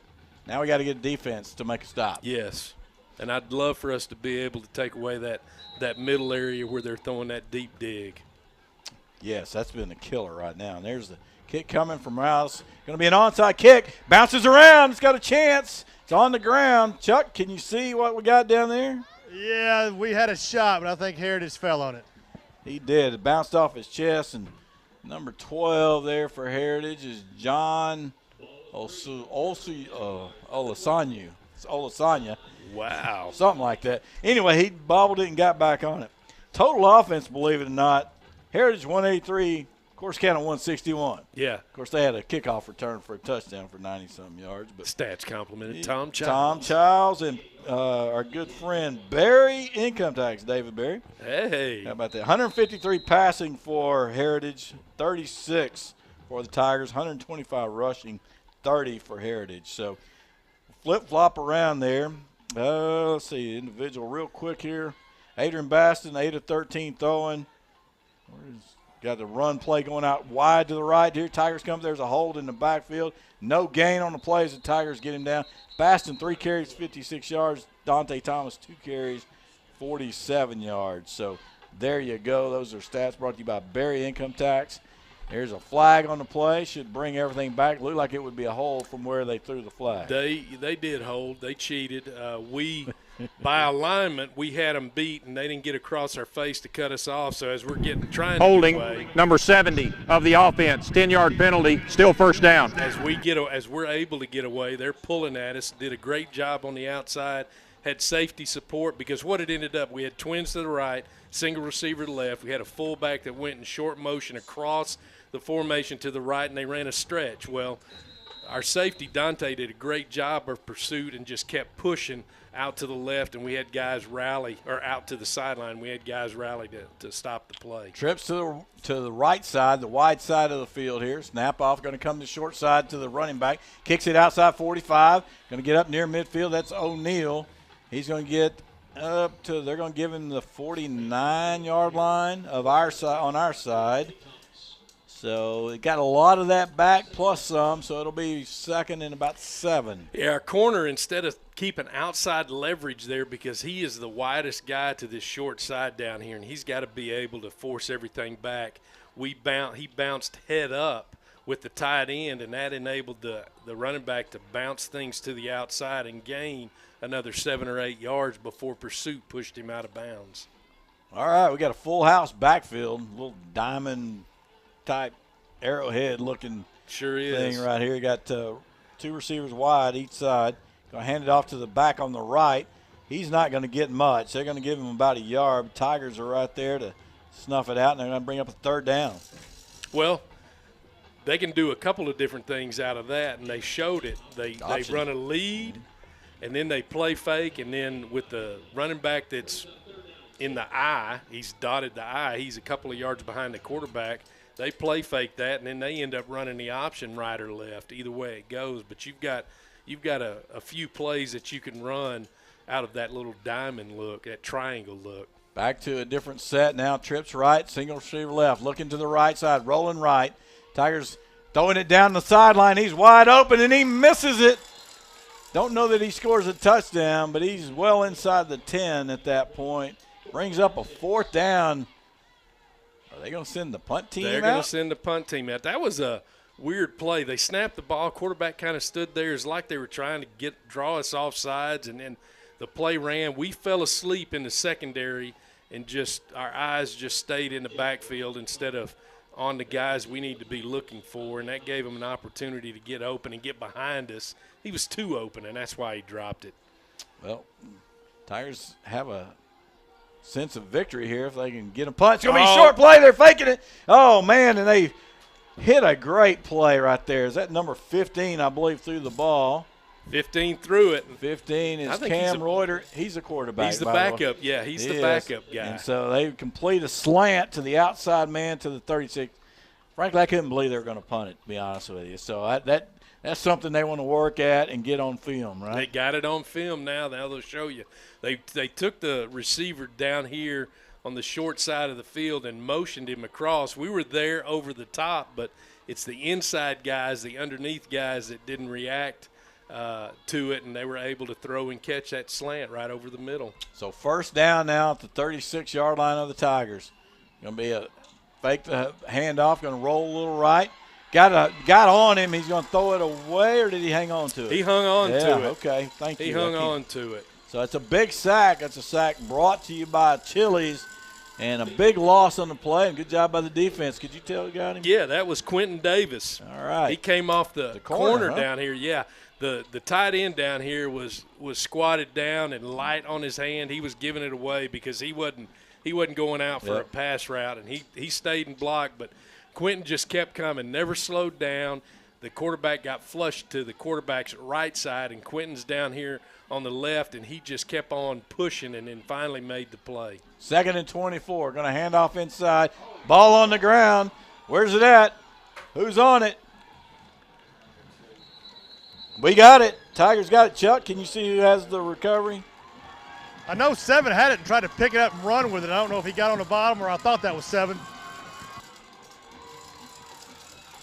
Quarterback. Their guy has the ball. Their number 2 has it.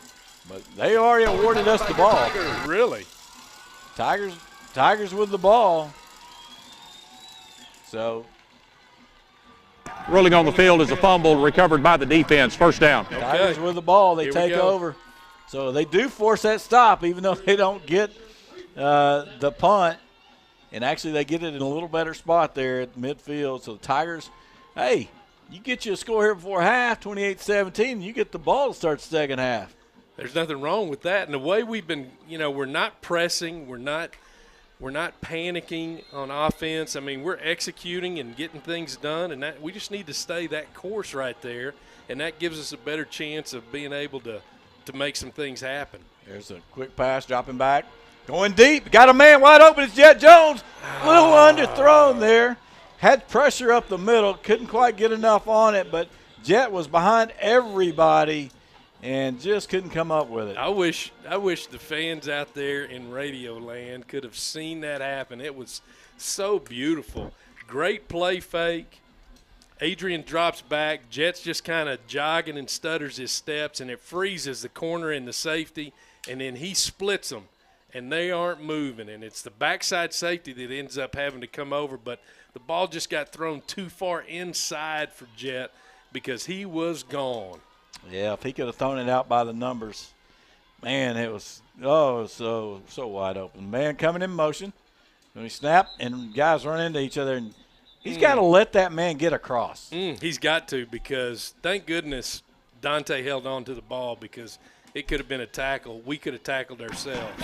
Delay of game on the offense, 5-yard penalty, still second down. And that's why he didn't let him get across, because he had to get the play off. So, oh, man.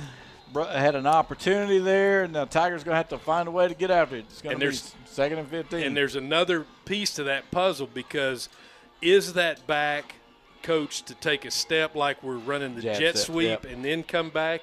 There's a couple of pieces there, and we'd have to be in those coaches' meeting and at practice. So here's the second down play, 2nd and 15. Hands off to Thomas going left, brings it back to the middle.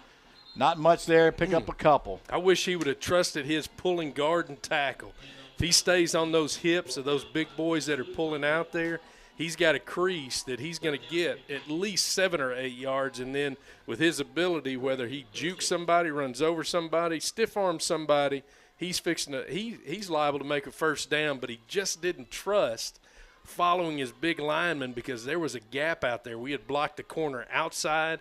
And if he follows the big boys, we got a chance to have a big play. Sometimes you need a little you got to know when to be patient. Yes. And when to hit it and get everything you can. And yes. So here we go. We got 2 receivers right, 1 wide left. Dropping back to pass. Hands it off to Thomas. He's got a lot of room. 45 makes a man miss. He's going to have a first down. 35. Going to go out at the 34-yard line. It's the Northside Baptist first down. And, again, that delayed draw right there opens everything up in the middle. Loved it. Executed perfectly again. Perfect opportunity right there. 3rd and long. It's a great time to run it, right? Perfect, because those guys are going to be dropping. They're not going to assume that we're running that draw.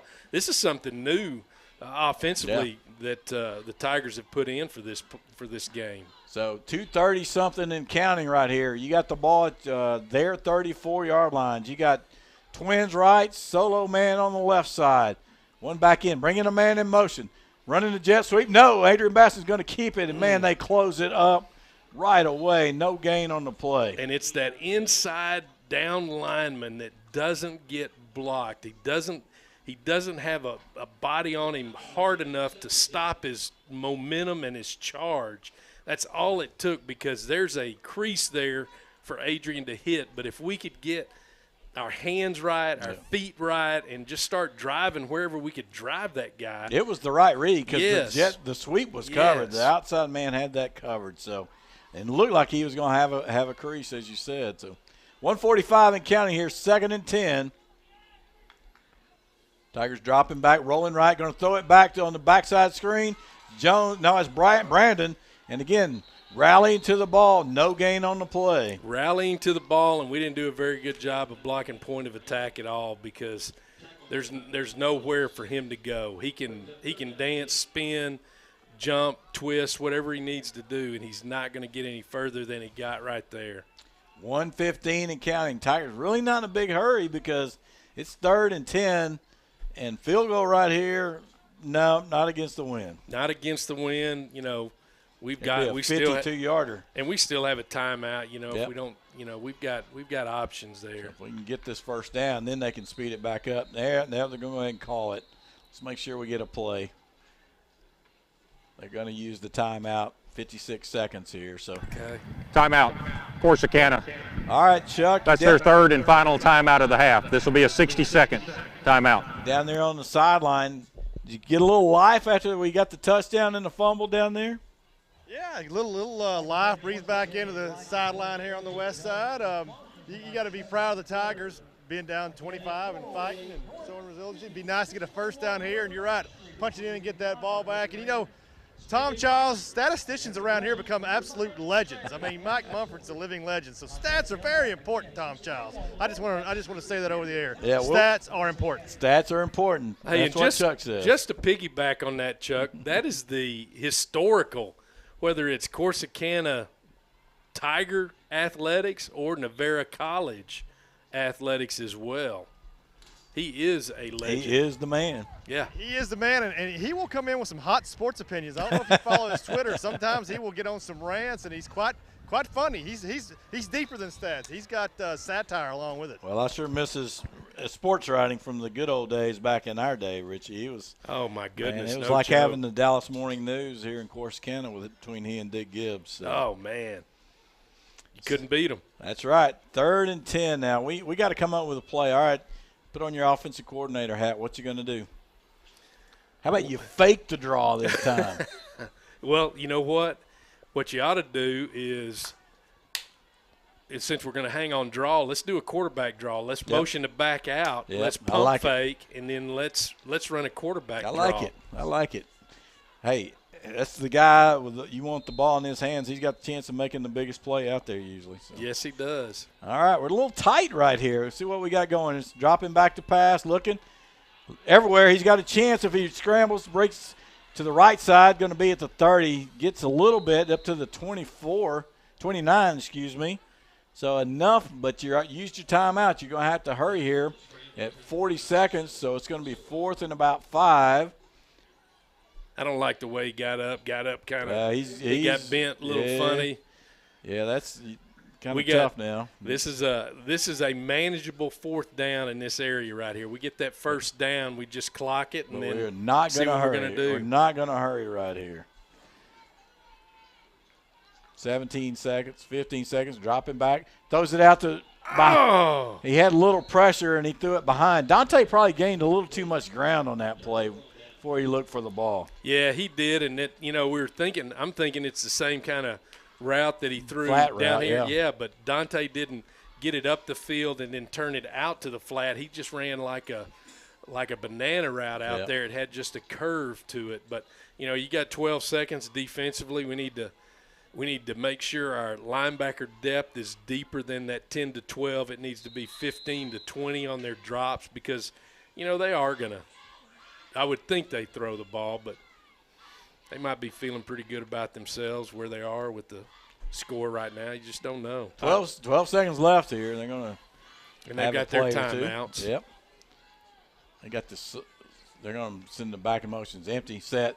Got the running back running deep. They're going to throw it short. Right, Richardson's there. stand him up, take as long as you can to bring him Heck down, yeah. get that clock running. He does not get the first, and so that's going to be it. I'm glad they didn't throw the deep ball down Well, here. I can't believe they didn't call a timeout, but they're comfortable. That's the second quarter. That was brought to you by Chuck's Paint and Body. It's 28-10 as we go to half. Bob's going to have some news for you. We'll be back out here, see if Clint Roddy shows up for his weekly visit. And then we'll have some stats and recap the first half when we come back. Halftime show coming up. We'll see you after the news.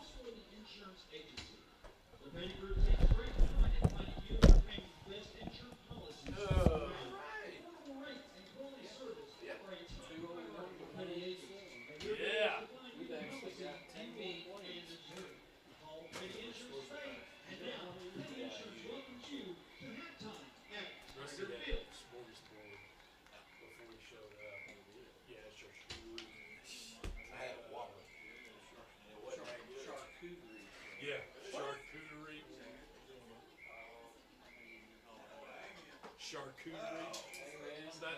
It's not charcuterie. Yeah, it brought the back up. It brought me up from JV coach. I still got. I'm gonna probably have to play next Thursday. You what? I have to play next Thursday.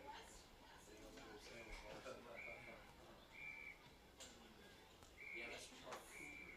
Charcuterie. Shows you how much I'm around. I bet we've got like 10 of them. Really? Have y'all used them before?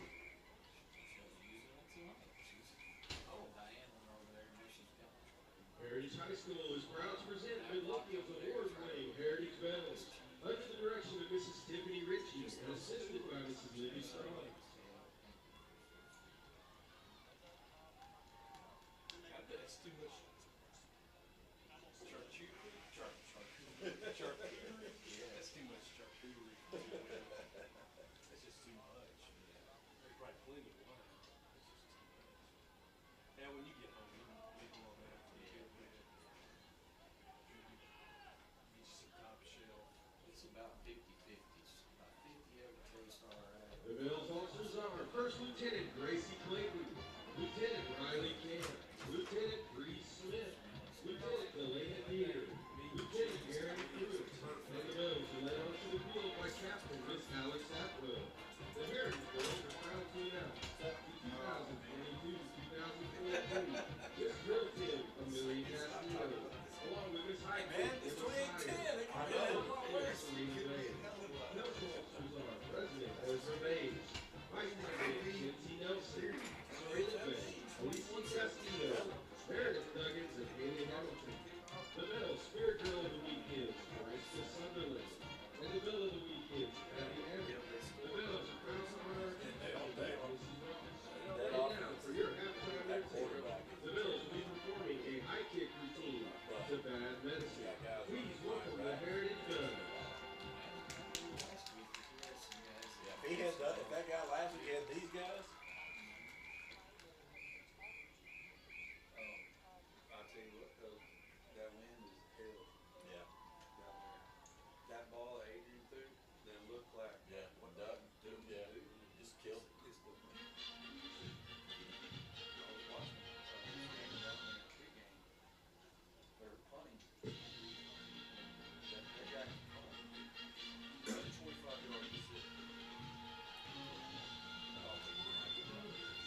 Leaders of the Jaguar band are wing captain Isaac George, drumline captain Ray Stallings, color guard captain Tessa Perez. Tonight's band will perform their contest show, Seasons in Texas. The radio patriotic fireworks of summer. The best encore, the sweet snowfall of the winter season, and the modern technical economy.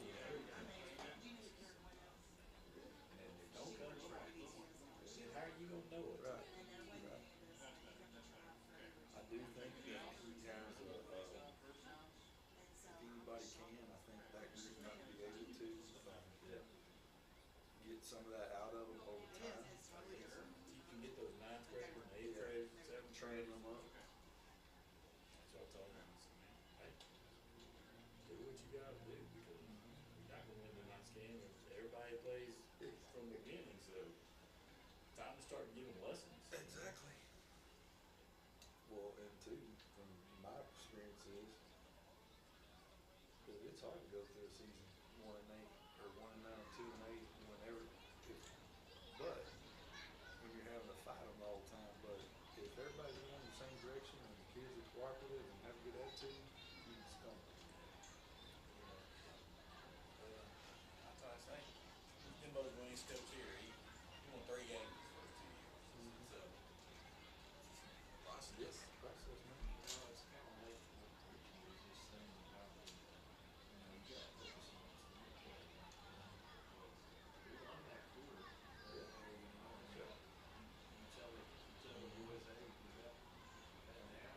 And we were going against the wind. And if we complete that first play to Jet, even if he doesn't score, at least you're down there where you can kick a field goal. So, you could get something going in the halftime and come back and get the ball. That's right. Well, that's the thing. That's the thing as a coach, like you worry about, like Paul Mark. Don't quit. Oh yeah. Things don't go right. Like giving up.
All right, back here at halftime, and joined now by Clint Roddy, athletic director. And Coach, you've had a big week. You had a big tennis win, and went to regionals yesterday. I know that was fun.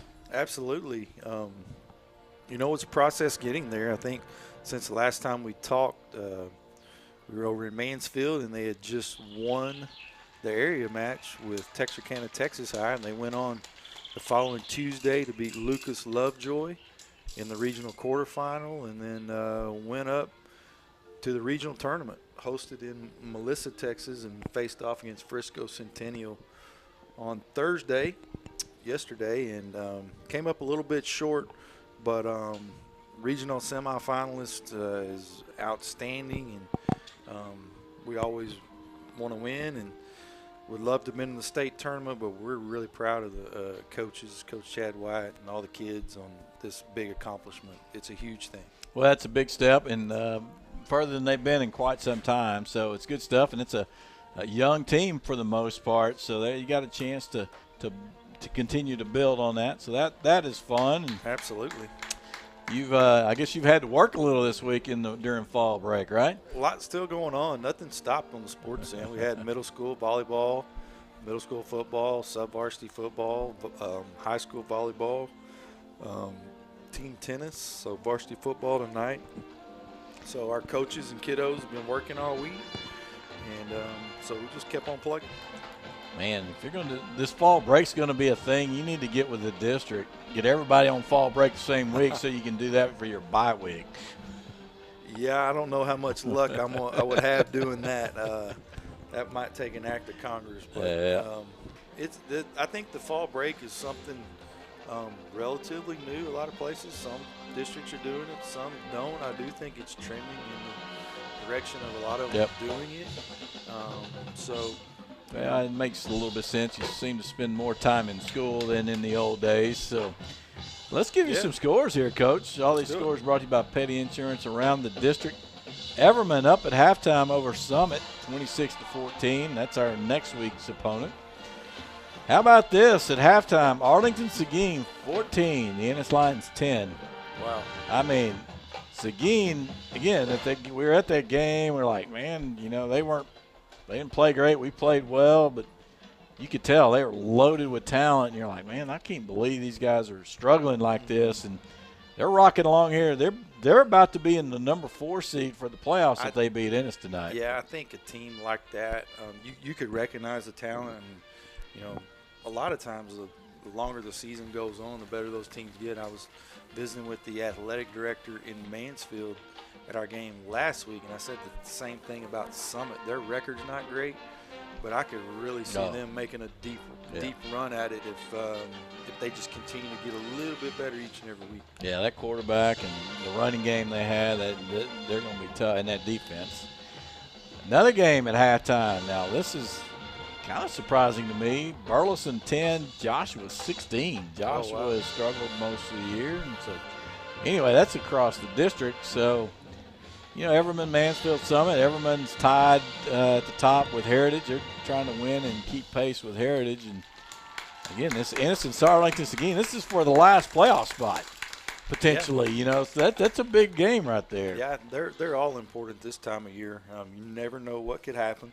But I agree that's a bit of a surprise that Ennis is down. It's only halftime, so the game at Ennis, so you would expect them to come out strong. I'm sure they got a good talking to from Coach Harrell at halftime. So. For sure. All right, well, what's going on? When do we start practicing basketball? Basketball will start here very quickly. I don't have an exact date on it. The girls could already be going now. It always seemed like it started practicing around the end of October. Yeah, so. mid second, third week October on the girls, 1 week later on the boys. So we're getting ready to rock and roll on that. Volleyball was playing at home tonight against Crandall. They've got one more game this coming Tuesday. Cross country regional meet will be Tuesday.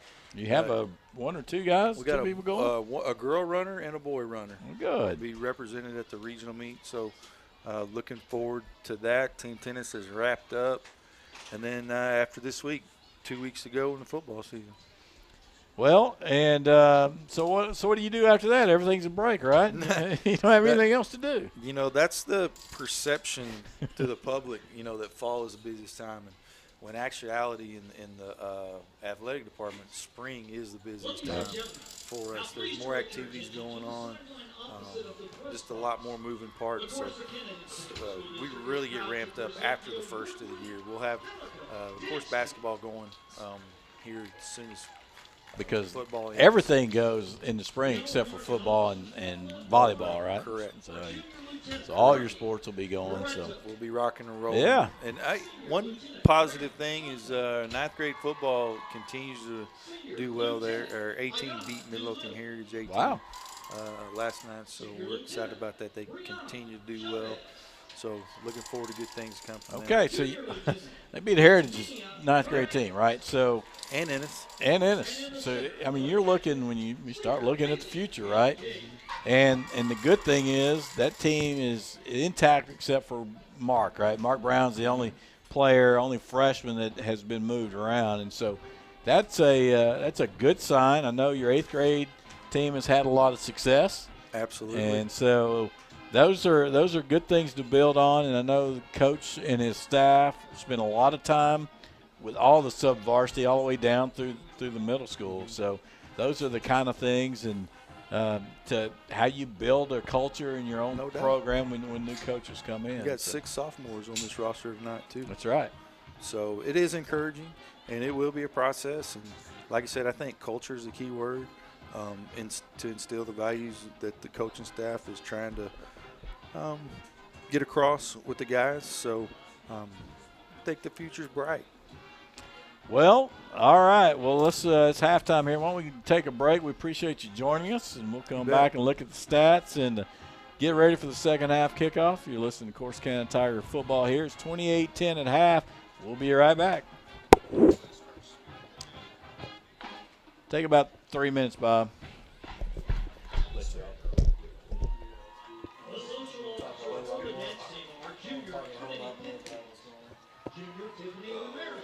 Hey, we go out and score here to start the second half. Senior Karen Ramirez. Quarterback and the senior head social officers, Jalen Richards. Join us as we congratulate the most spirited comical of the week, Antoinette Horn. And the dancer of the week, Macy Walker.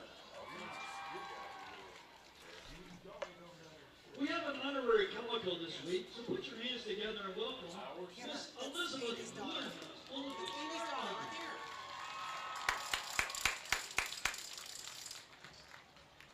The chemicals are in the direction of Miss Brittany Lasser and Elizabeth Talley. And now, the chemicals will perform a fast-paced, high-energy palm routine to Holiday.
so tough. We'd like to say that we certainly thank our Calico High Kick boot factors for their continuing support throughout the whole year. Thank you once again.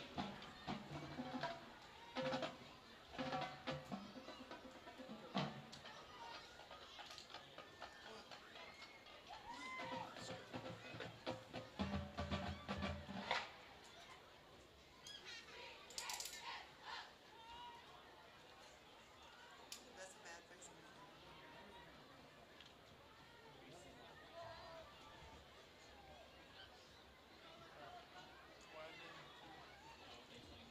Supposedly they're gonna flip Jake upside down. And now, ladies and gentlemen, please Jake welcome upside to the down. field So he can the put balls Corsicana upside Tiger down. Marching Band.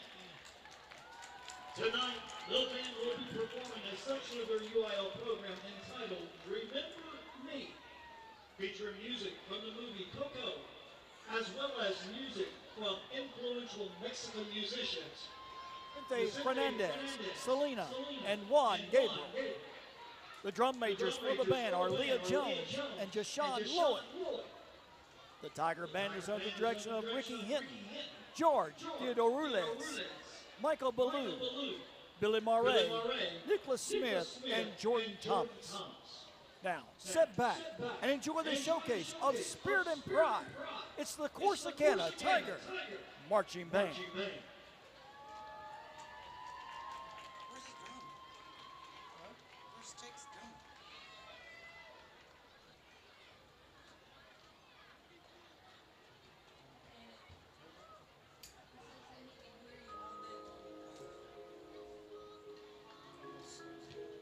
I don't doubt it.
Ladies and gentlemen, we certainly like to thank the Corsicana High School band. Under their time constraints forced by UIL, they're not able to complete their full halftime program.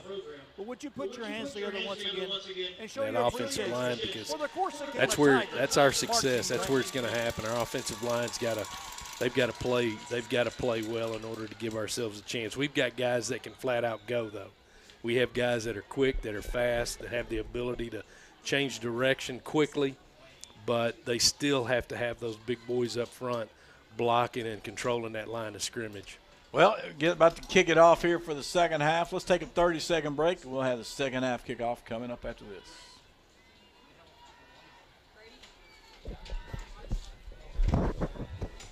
Adam. Oh, yeah, he's running a broadcast in there, Coach.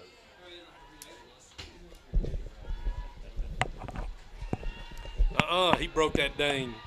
He broke the elevator.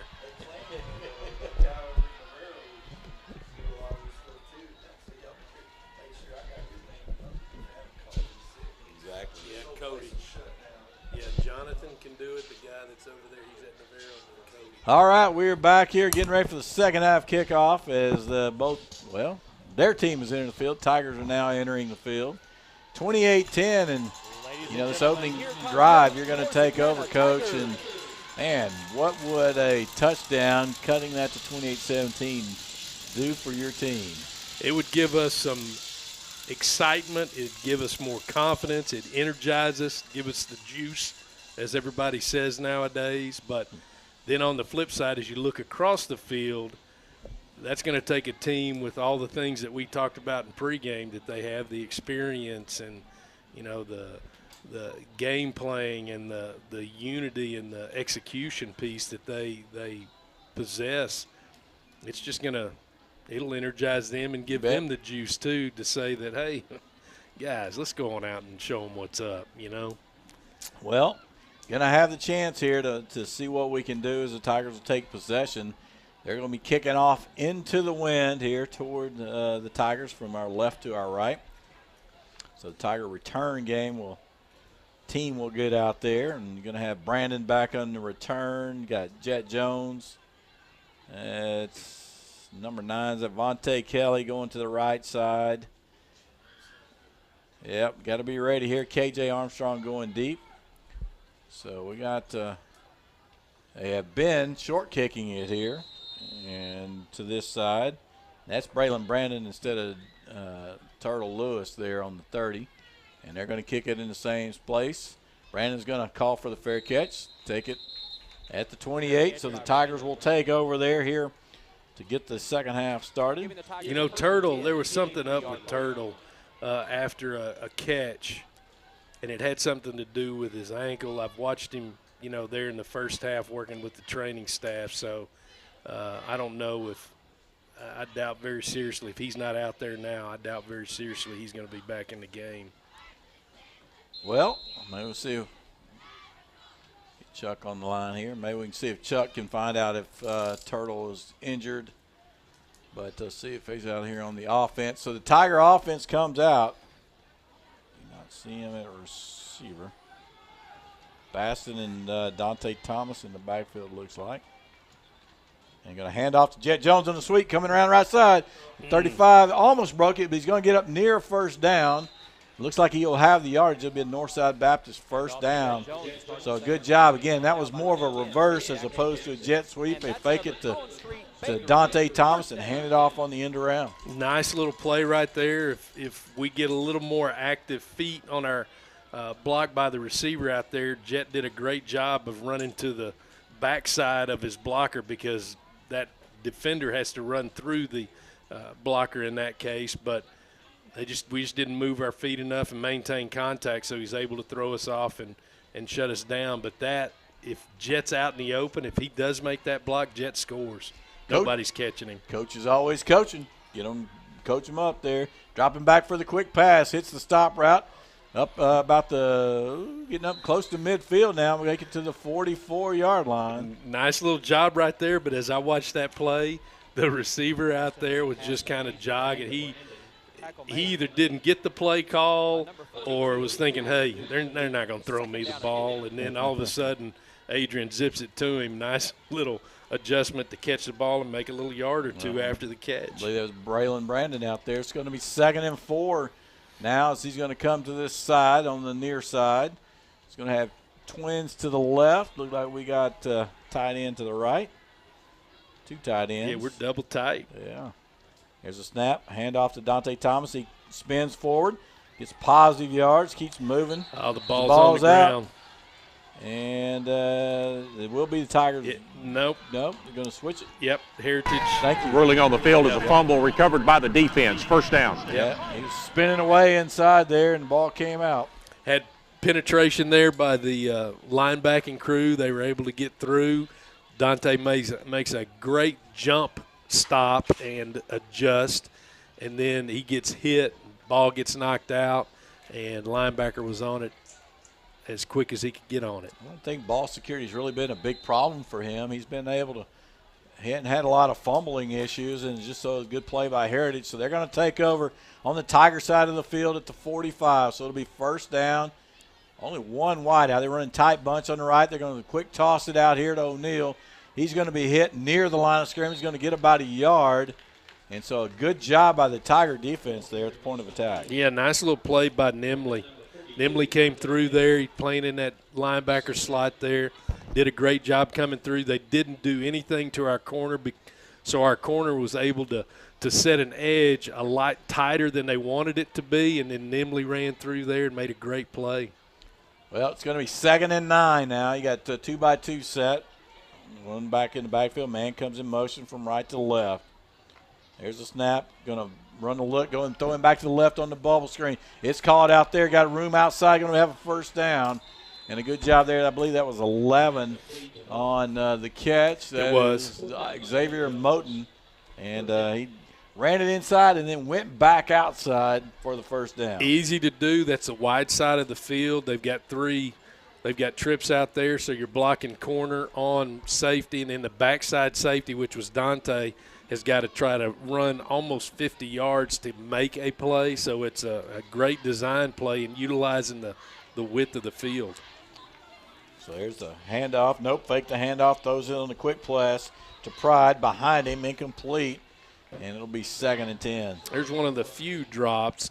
Ball got thrown behind him as well. We did a great job on our corner being right on the receiver, and then it looked like there was some traffic in between the quarterback and the receiver right there. So he's not used to seeing that because those deeper routes are more wide open for him. So that was a decision and just a change up on him. A lot of blue jerseys around that ball. Yes, there were. So stack the receivers on this side. One receiver to the left.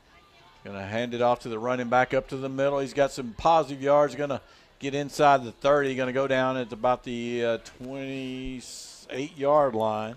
So pick up a 5 on the play. It's going to be 3rd and 5. Great job defensively. Had our linebackers up at the heels of the defensive front, so we were coming. We were double covering the wide side of the field. We had 3-on-2 down here at the short side of the field. So we just had our 6 guys in there. We did a great job of creating a line of scrimmage that they couldn't break through, because if he breaks it, he's scoring.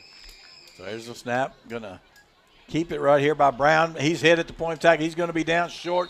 Got him at the line of scrimmage. It's going to be 4th down. A good job again by the defense. Man, we're playing well. We're getting off blocks. We've got guys maintaining leverage, and they're doing a great job in there making sure tackles, and man, they're flying to the football. It's good to see the timeout on the field for an injured. The defensive front making plays like that. Yeah, Ben Brooks is down on the field. And Chuck, how about the defense responding after the fumble? Yeah, you know, they've had all kinds of chances on both sides of the ball to lay down and quit, and they haven't. They're fighting. I hate to say only trailing by 18, but a big 4th down here. I don't know if they'll try a field goal with a win, or they'll try a fake, or they'll just flat go for it. We'll see. Looks like the offense is on the field. Going to be 4th and a short 5, I guess. They got 5 on the board. They're going to flat go for it, Chuck. They got Caden out here, and he's going to go. They're going to go empty. It's trusting your quarterback. They're going to be 3 to the left, 2 to the right. And no we're backs straight in the man. backfield. Yep, here we go. There's the snap. Dropping back, looking to the right side, and it's caught. It's going to be short. Oh, no. Short of the first down. Yes. Short of the first down. Quick out right there as Pride catches it but he's going to be a yard short. Tigers will take over on downs, and they survive the opening drive fumble, and they'll have the ball back down 28-10. Hey, we'll take advantage of a route run too short any day of the week right there. We did a great job setting our where we're staying as far as the corner goes. We weren't dropping. We were staying right there at the yard to gain area and did a great job of creating a wall, so to speak, and then them running the route a yard short. That's their loss. That's a good stop. How about that defensive stop down there? It's a turnover on downs brought to you by Old Mexican Inn. Chuck, how about it? Oh, just what the doctor ordered. How about a long pass play here with a win? All right, he's back to pass. Moves around a little bit. Going to kick it out right. Almost stumbles. Trying to get away. Not going to be able to do it. Going to go down at the 20. And just couldn't ever get any space to do something with. Man, we had Jet out in the flat. And I'm telling you, as I'm sitting here watching this game, y'all, if he just turns it up the sideline and Adrian he avoids pressure early and is giving himself a little time, just lays it up and let the wind take it to Jet. Jet scores, and we changed the whole complexity of this game on that one play. But, hey, we'll take it. We still have the ball. Adrian's done a good job when he's moving out of trouble. He's keeping his eyes downfield, looking for that opportunity to throw the ball and not just take off and run with it. Which is great because that's easy to do. 2nd and 14. There's the handoff on the draw, and he breaks the tackle. 25-30. Going to be up near the first down. They're going to get it. He passed down to the 36. It's a great run there. That time it's Jet Jones on the draw. It'll be another Northside Baptist first down. Tigers on the move. Great play call, great execution. One of the defenders felt it. You know, after the second time as a player, you make adjustment. We made an adjustment. Jet ran through it, and then Jet did not juke and jive anybody. He was bound and determined to get what he can, and when he did, he ran over a safety in order to make the first down. Yeah, not a big kid, but, man, he ran with some pop right there. He's Yes. going to stay in the game at 1st and 10 from the 36-yard line. There's a snap, dropping back to pass, throwing the stop route. That one sails on him, and it's probably not a bad deal. Safety, or that corner was right on the play. Yeah, he got pressured right there right when he's separating and ready to throw the ball. He got pressure, so it changed his momentum or his speed of him getting rid of the ball because he wanted to get rid of it before the guy got to him. So he let it go and let it go. Seemed like maybe the snap might have been a little off too. Seemed like he was waiting on the snap longer than normal. But anyway, 2nd and 10, and Tigers trying to make something happen here against 28-10. They're down, but Tigers have the ball and have found a way to stay in this ball game. Quick handoff to Jones. He's going to kick it out. Takes it in the middle and kicks it out. That time he pretty better served it straight up the middle, but he's going to get about 3 out of it. Yeah, it'd been nice to let him try to do exactly what he did a couple of plays before where he covered that ball up with both hands and just got what he could get. That time he saw a linebacker in front of him, jetted, pun intended, jetted to the outside right there and then ended up, making a half yard more. 3rd and 7 here for the Tigers. This is a big down. Again, Tigers are still in this ball game. It's 28-10. I like the way things are going right now. I like the aura of the team. All right, looking to the left. Got pressure. He's going to have to get out right. He's got a little space. 40. He's got to make the man miss. He's 50. 45-40. He's going to be run out of bounds at the 35-yard line or so. They're going to mark him out at the 37 of Heritage. That's a Northside Baptist first down. That's all Adrian. Oh, yeah. Hey, Adrian is running the ball, guys. He is taking off. He's got it in his hand. He didn't tuck the ball. He's got it in his hand. He's past the line of scrimmage and pump fakes, and the old boy jumps up and tries. Yes. 10 yards past the line of scrimmage. Yes, and then that enables him to get another 20 yards. Great play. Great thinking. First down now for the Tigers in plus territory. The 37-yard line of Heritage. 6:03 to go. Tigers are trying to get back closer in this game. Down 28-10. Dropping back to pass. Going to roll right. Throw it deep. It's going to the goal line. He's got a man. Is it caught? Touchdown? Yes. Tiger touchdown. What a play. What a catch. Braylon Brandon, the big play receiver for the Tigers. He laid it up there for him, and he outdueled the defender for the score. 28-16. That's an RNS touchdown. What a play. Nice adjustment because we've got the wind at our back. The wind has not changed. We could probably go down to meteorologist Chuck Williams. He'd give us the exact wind speed. Great adjustment to the wind. Brandon went after the ball, just jumped up and out-athleted the guy on that particular play. Great touchdown. Fun jump. Party Reynolds extra point coming up. Morales up with it. Kick is up. It is good. Tigers close the gap, 28-17. Let's take a 30-second break. We'll be right back.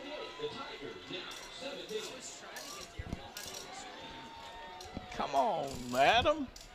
Give us a replay. Let's have the replay. It's a positive play, so let's have the replay.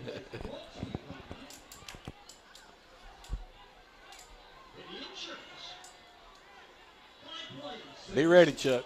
3 minutes and 6 seconds off the clock. Capped off with a 37-yard touchdown pass from Pasley. There it is.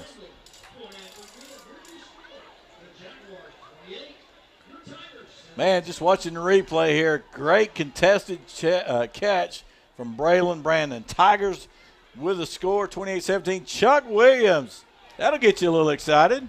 I tell you, what a great catch by Brandon there. And what about these Tigers? I thought we were just going to get the brakes beat off of us starting out, and so did everybody else. But give them credit for fighting. And these are your highest-ranked team you played, and they're picked to be district champions, and they're, lost to Stephenville, and that's it. So kudos to these Tigers. How about a little more defense?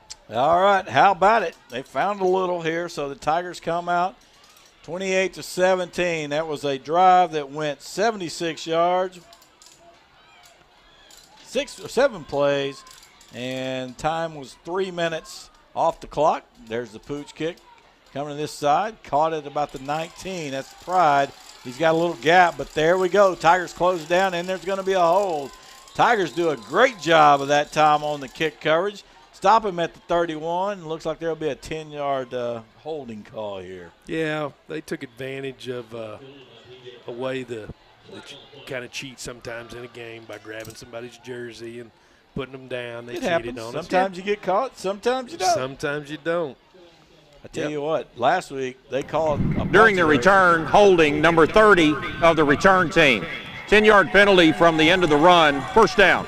And they could have called just as many as they didn't call in that game, I think. Every play they were holding. So we probably held a little more when we got caught too, but it's just the way the game goes. That's the way it goes. Well, this game's been played. This has been a clean game. Yeah, it's played really well. It's been played really well. First down now for Heritage on the 21. How about a turnover here? Got trips out to the left. Running the read, going to throw it out quickly to the left side. Man there to make a tackle. He does break that tackle, but inside help gets him down at the 26. And is that Keontae Thomas over there? Dante Thomas? Thomas brothers over there. Yeah, when you lower your head and you don't have your eyes up, and you lower your head and you're going for the feet, you're going to miss every time, and that's exactly what happened. Great job by our safety there to end up running him down and keeping it from becoming a longer gain. Adam says it was L.J. Williams on the replay, so we'll go with that from the inside. So there's the snap. Going to keep it here by Brown. He's going to be brought down short of the first down at the 28. So it'll be 3rd and 3. Tigers have a chance here to get off the field. It'll be a huge win. Big Carl Harris coming out now on 3rd down and 3. Yeah, it will be. This will be big right here. 28-17 after the first quarter. You didn't think you'd be this close, did you? No, not at all. So here we go. Big 3rd down. Tigers are coming. There's a snap. Golly. And the throw, he's caught. Number 7 there near midfield, going to come down. And again, look like they're trying to draw the Tigers offsides. I don't see the flag. It's up. It's on the. Did they throw it up there? It's on Heritage's side. It happened right there, but you can't. Offside, do that. We can't. number 9 of the defense. That penalty is declined. Result of the play is the first down. If we're going to blitz, you need to do it right. You need to plan it out better. You need to do a better job of trying to execute it, not just hully-gully and run up there real quick. And the worst thing about when you're offsides is you give them a play to really try to make a big one, and they threw it up and were able to come up with something big. So they got a first down here on your side of the field at the 48. Got trips to the right. Solo out to the left. O'Neal in the backfield with Brown. Going to fake the handoff. Got pressure up the middle.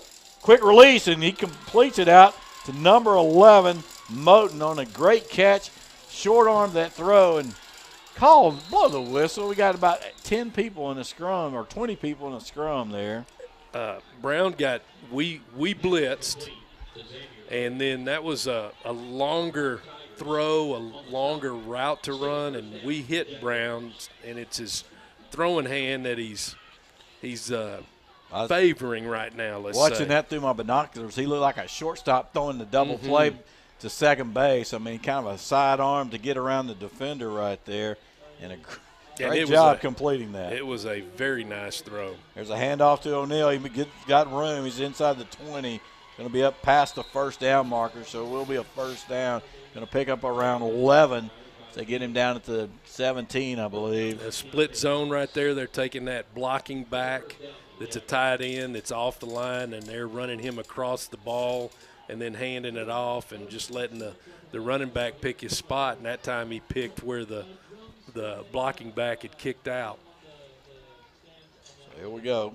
Again, running the zone read. Going to throw the out route out to Moten. It's caught. He's out of bounds. Going to be a couple yards short of the first down, around the 9. They're letting that – they're calling him – they didn't stop the clock on that one. Well, they should have, because looked like he never went down. So he had to be out of bounds. So it's going to be second down and 2 right here from the 9-yard line. Brown's calling, going up the line, changing the play. Got running backs to his left, dropping back, looking to the right side, going to the corner route.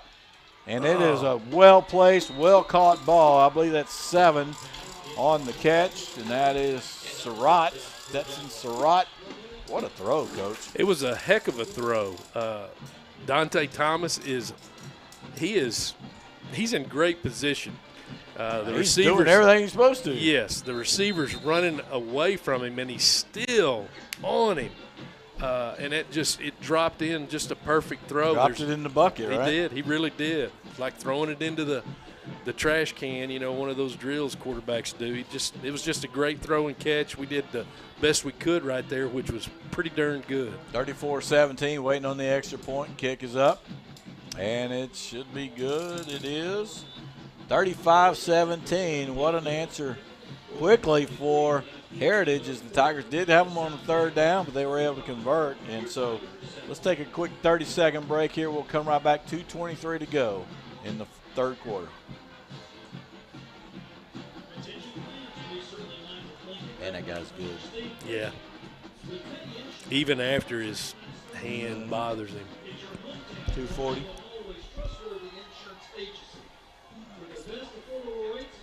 Thank you. 14-17.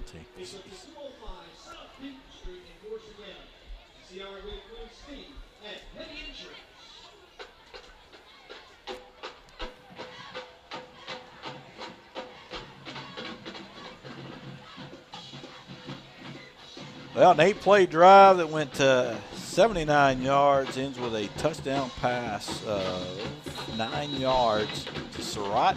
Extra point was good, 35-17. Took about 3 minutes, a little over 3 minutes for that. That's scoring drive recap brought to you by Rena Center. There's a catch by Brandon on the kickoff. He's got a little room, making a little juke and jive. He went about to the 39, made about 6 or 7 yards, but ran about 15 yards in a short window there to get that 7 yards. Oh, so. You said it. His feet were just pumping and going, moving back, moving side to side, backwards, forward, here and there. Yeah, he ran forever and got 4 or 5 yards there. So just glad he held on to the ball and glad he made that catch, because once that ball went up, you can tell immediately how the wind affects the flight of the ball. Well, 35-17, Tigers still battling here. 2:16 to go in the third. And, man, it's been a battle here for these Tigers. And hand it to them for staying in this ball game, and the coaches for keeping them in the ball game and keeping them motivated. And it's been a good answer for some of these things here. Basson with a quick pass out, and that ball is caught by Hollingsworth, and he breaks the tackle.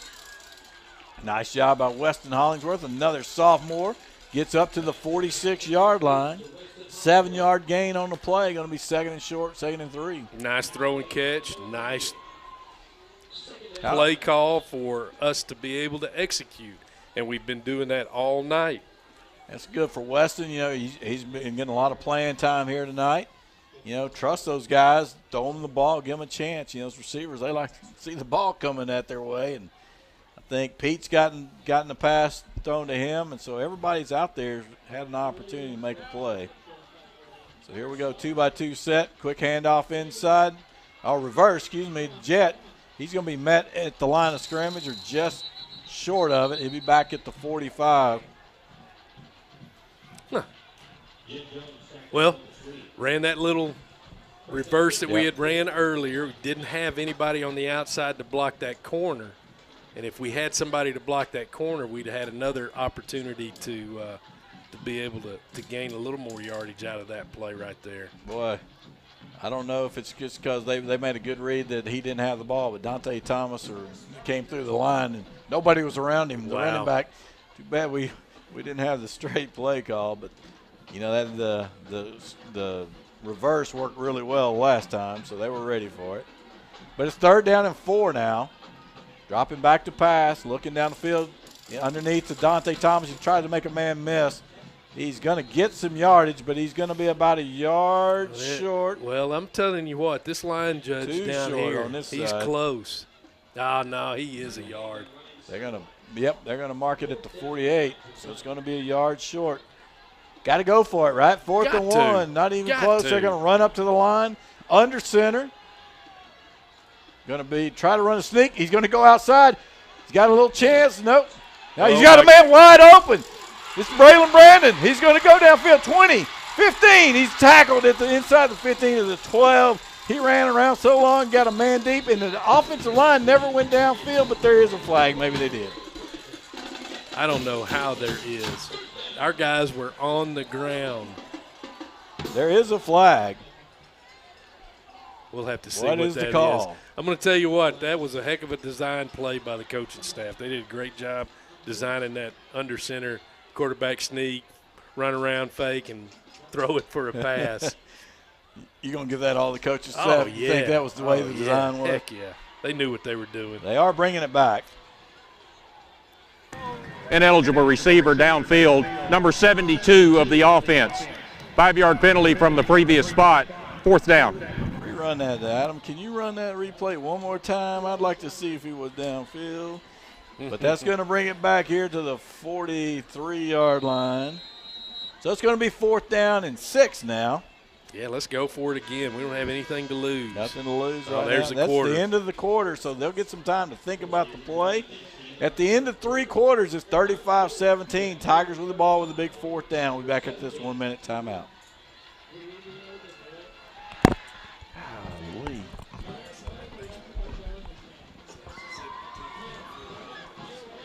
Yeah. Come on, man. You're quarterback.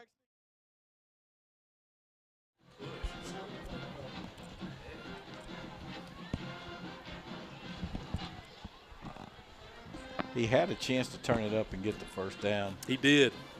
He did. If he could stop and just turned it upfield, I think. He's just so antsy when he got up there. Yeah, that was just a hurry and. Yeah, just take the snap and then run to the right side and just keep on going. Mm-hmm. Have you seen those? How I don't remember if it's college. How they were designing, where they're sending the guy in motion and then just running right behind the quarterback, pushing him. Yeah. Yeah. Oh, yeah. And then there's they'll get 2 guys right there. Mm-hmm. All right, flip the field. 4th quarter brought to you by Griffin Roughton Funeral Home here, 35-17. 4th and 6 here. Tigers with the ball trying to get this conversion. They're going to drop back and look like they're going to quick kick it, and they do, and it goes straight up into the wind. Not going to be a good thing. They're not going to pick up. They barely pick up a 1st down as the ball is going to get to the 48 on the other side. Well, those last 2 plays, the quarterback sneak was a panic play to me. We didn't execute that smoothly. We did this quick kick piece of it. Plenty of time back there to catch the ball and just punt it because nobody was coming after him. But just those last two plays right there really just didn't sit well with the way we've been playing up to that point. And we've had a lot of good quick kicks this year and had good field position. Just got in a hurry right there and into that wind. That's where and nobody's back, so you just got to clear the line and let it roll. And you've got plenty of time. Nobody's breaking through there, so you're not getting pressured in any way. You've got an opportunity there to make the play. Well, that hurts. That should be illegal substitution. I was about to say, the guy on that sideline ought to be making that call. Yeah. Illegal substitution on the offense. 12 men in formation. 5-yard penalty, still first down. That'll bring them back 5, and it'll be 1st and 15 here. Oh, we had such a chance at 4th and 1. So close there. And then the big pass play, unfortunately, didn't work out. Here's the Tiger defense has to step up. Got 2 receivers to the short side of the field. Going to run the rig, throwing slant to the backside, to the wide side. Going to pick up good yardage, going to get it to the 45, so they'll be about 3 short of a first down. Nice ride of the running back across, and the quarterback's reading, and he sees there's an opening there for that deeper slant right there, and he's able to make that decision there, giving him the choice of giving or pulling and throwing the ball, and he pulls and throws the ball, and that's just great execution. So right I'm there. guessing too by the read, the riding him longer, brings that linebacker up, gets him out of the throwing zone for that slant. Yes. So 2nd down and 3 here. Empty backfield, dropping back. Tigers are coming. Oh, they miss him. He's got a chance to get away, and he does. The man is wide open, and he drops it. Oh, my goodness, that's number 3 down there. He's had a big catch today, but Jason Barella, hits him right in the chest, and he misses it. Tigers missed. They had 3 guys in the backfield with a chance for a sack and couldn't come down with that either. A big chance to make a huge play and get them into their territory, make a longer 3rd down conversion that they needed, and we just flat out missed it right there. We had 3 guys on it, and we just flat out missed it, and then the throw and the flat out miss catch. Yeah, Brown good. Second one of those. Good enough athlete to get away from the rush there. So it's going to be 3rd down and 3. Quarterback's going to keep it up the middle. Big gain. Still running. There's a hole. There's a flag. Is it going to come back? It's got to. Yeah. The way the Heritage coaches acted, and from the referee threw it, so that's usually a hold. So yes. That will bring it back here. Holding number 20 of the offense. 10-yard penalty. Replay the down. That blocking back right there, the fullback, H-back, whatever. He had a hold on the play, and so it's going to bring it back. It's a big advantage. Tigers had a penalty that cost them a first down. See if we can make Heritage pay for that. Well, this is the sack right here. This is roughly where we would have sacked the quarterback, maybe a little further, but I'll take a 3rd and long right here and give us a chance to maybe create a little pressure and do a little something up front and then make sure we covered guys. 3rd and 13 here. Dropping back, looking. Now he's going to roll to the left. Got a little pressure on him. Tigers have got a chance. He just throws it up for a prayer, and Moten comes down with it. Oh, my goodness. It's going to be a first down, and he just threw it up. He was going down.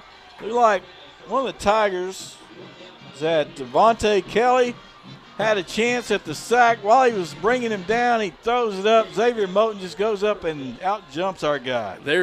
I don't know how you could describe that. He's getting grabbed and slung, and he just throws it up into the air, just slings it as he's getting slung. He slings it up into the air, and it just so happens it falls in the area of one of their receivers, and there you go. That's just a big play. That's a huge play. Trust your guy, and he went and make a play. So it's first down now. Got a whistle. Got a false start here on the play. Either a false start or too many men. Illegal procedure. Yeah. Because they weren't on the line. 20's running off. Illegal substitution on the offense. 12 men in formation. 5-yard penalty, still first down. 20 wasn't supposed to be out there. So it's another 5 yards, so it'll go back to the 38. That play still That's amazing. It is. It really is. And, it's starting long, so maybe you don't have anything to lose, but, man, that could have been disaster for them just as easy as it turned into a first down. Yes, you're right. 10 minutes now here in the fourth. 35-17 is the score. Going to be a quick handoff inside to Barella. He's making moves. Going to be up for the first down, and he's got a chance to go in. Man, Tigers are all over the place. They can't get him on the ground. He scores a touchdown. Ran right by several guys in the secondary, and then they couldn't get him on the ground. We did a lot of reaching on that play. That play was our reach tackle play.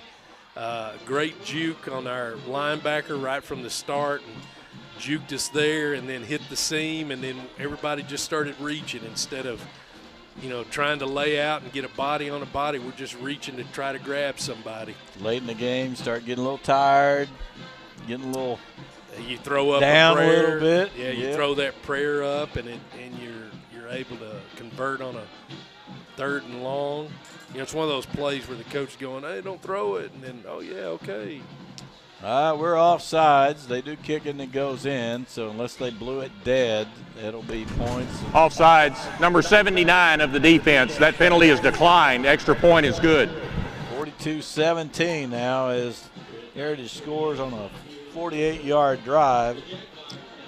It took them like 6 plays and a prayer on 3rd down to keep the drive alive, and it's a tough deal right there. 9:48 to go, and it took about 2 minutes and 4 seconds. That's the Renner Center scoring drive recap.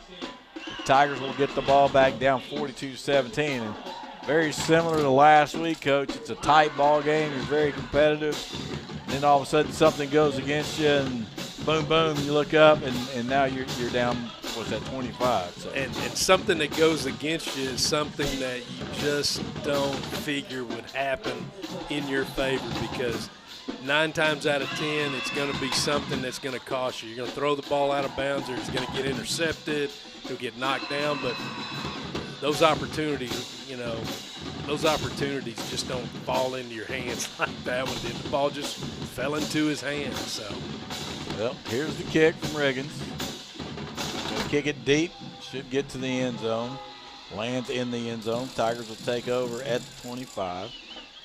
9:48 to go here in the fourth quarter, being brought to you by Griffin Route and Funeral Home. And the Tigers, again, got to get their heads up, get back into what they were doing. They fought back once. They were down, down as much as 28-3 and got it to 28-17. And, Heritage they're a good team. This quarterback is a difference maker, what he does with the ball. And he gets all his guys a chance to make plays. Yeah, he does. And early in the game, his offensive line did a great job in protection. But here in the second half, there's some areas there. Yeah, there are some areas there that we're able to penetrate and get through and create some pressure. And, now offensively, man, we just need to execute right here. That's all we need to do. We've done it, up to now. Let's execute. Under center going to have K.J. Armstrong rolling out to the right, looking for a man, throws it downfield, crossing route. Well played to Brandon right there. It's going to be a horse collar, looks like. Yes. Brings him down at the 40. Should be 15 more on top of that. It's a Northside Baptist first down. Brandon ended up, I don't know if he didn't line up correctly or motioned across, but it's a double-type formation. Split receivers on both sides. Personal foul, horse collar tackle. Number 8 of the defense. 15-yard penalty from the end of the run. First down. Brandon's opposite of where Adrian boots out, so he comes all the way across the field, and Adrian is moving to his right and has to throw back toward the hash. Makes a great throw. So really proud good of, vision right there. Great vision. Heck of a catch, too, because the defender was on him. So nice little execution of the play. There's the handoff on the draw play to Jet Jones. He's at the 40, 35-30. Be another Northside Baptist first down. Going to pick up 15 yards on the play. That play continues to pay dividends. Man, that cat can go. And when he got gets some through, juice, right? Yes, he does. He can get it. He's got great quickness, and what makes it even that much more effective is the fact that he just goes. He's not slowing down. Yep. He's not trying to weave and move through things. He's hit his crease, and he knows he's going. Now, with his size, man, people grab onto him and he's down almost immediately, but his speed really helps. Yeah, 7 carries for 45 yards for him, 5 for 68 for Dante, and 7 for 81 for Adrian. Going to throw a swing pass out to the underneath. That's the fullback. Gets it down. That's Lopez. Gets it down to the 35. Another gain of 5. Tigers are putting together some nice plays right here. A couple first downs and a good gain on first down here. Bring up a 2nd and 5. Running that split zone look. You've got Lopez on the left side, the offensive left side. The back is to the right of the quarterback. The back runs across the face of the quarterback. He fakes it. Lopez runs to the right, and then Adrian just throws the ball out there. Nice blocking by the receivers to gain 5 yards. Man coverage up top with Brandon. We're going to try to get it. Nope, going this side of the short route. Hollingsworth, a good hands catch right there as he comes back. Going to give him the 20. That'll be a first down. It's a Northside Baptist first down. And it is a Mickey's Exxon and Wendy's red zone trip here for the Tigers. And a nice catch by a sophomore. Second catch here in the second half. Nice job because the defender was all over him. And good catch with his hands. Stretched out, man, with his hands. Yes, That's really good job. So here we go now. First down and 10 at the 20. Man coming in motion. Going to be Brandon, going to keep it for Baston. He gets a man 15. Going to go out at the 13-yard line. Good gain there. Nice read off the jet look. Oh, it was a great play right there. Nice timing. Nice, mesh with the receiver running across. And then, you got a running back quarterback guy running the football there. And he's able to find that opening and hit it and know how to run. And then I love the fact that he ran out of bounds. I never thought I'd say that, lower your shoulder and get more. But I love the fact that he's running out of bounds and, lining up for the next play. Smart for your quarterback. Yeah, it is. All right, he's going to break free right there on the pass. He's going to get a first down. He's going to be in for a touchdown. Adrian Baston on the scramble breaks through there and comes up with a touchdown. And we talked about we want your team to respond. How about that? It's great. Nice little play right there. The back, Dante is out in the flat, but this time he had outside leverage, so he put it up. He cut up into the seam, and that drew both the safety and that linebacker with him, opened things up because Adrian, he had to step up in the pocket, so it wasn't like he was going to get sacked, but then he took off, and it just opened things up for him because of that cut up in the seam by Dante. All right, and that's salvage touchdown. And there's Morales, stays perfect for PAT, 42-24. That's the Fun Jump Party Rentals extra point. And the Tigers answer. Let's take a 30-second break, and we'll be right back. What do you got, Mike? Tom Mumford? Mike Childs? Yes. You're getting there, man. Yeah.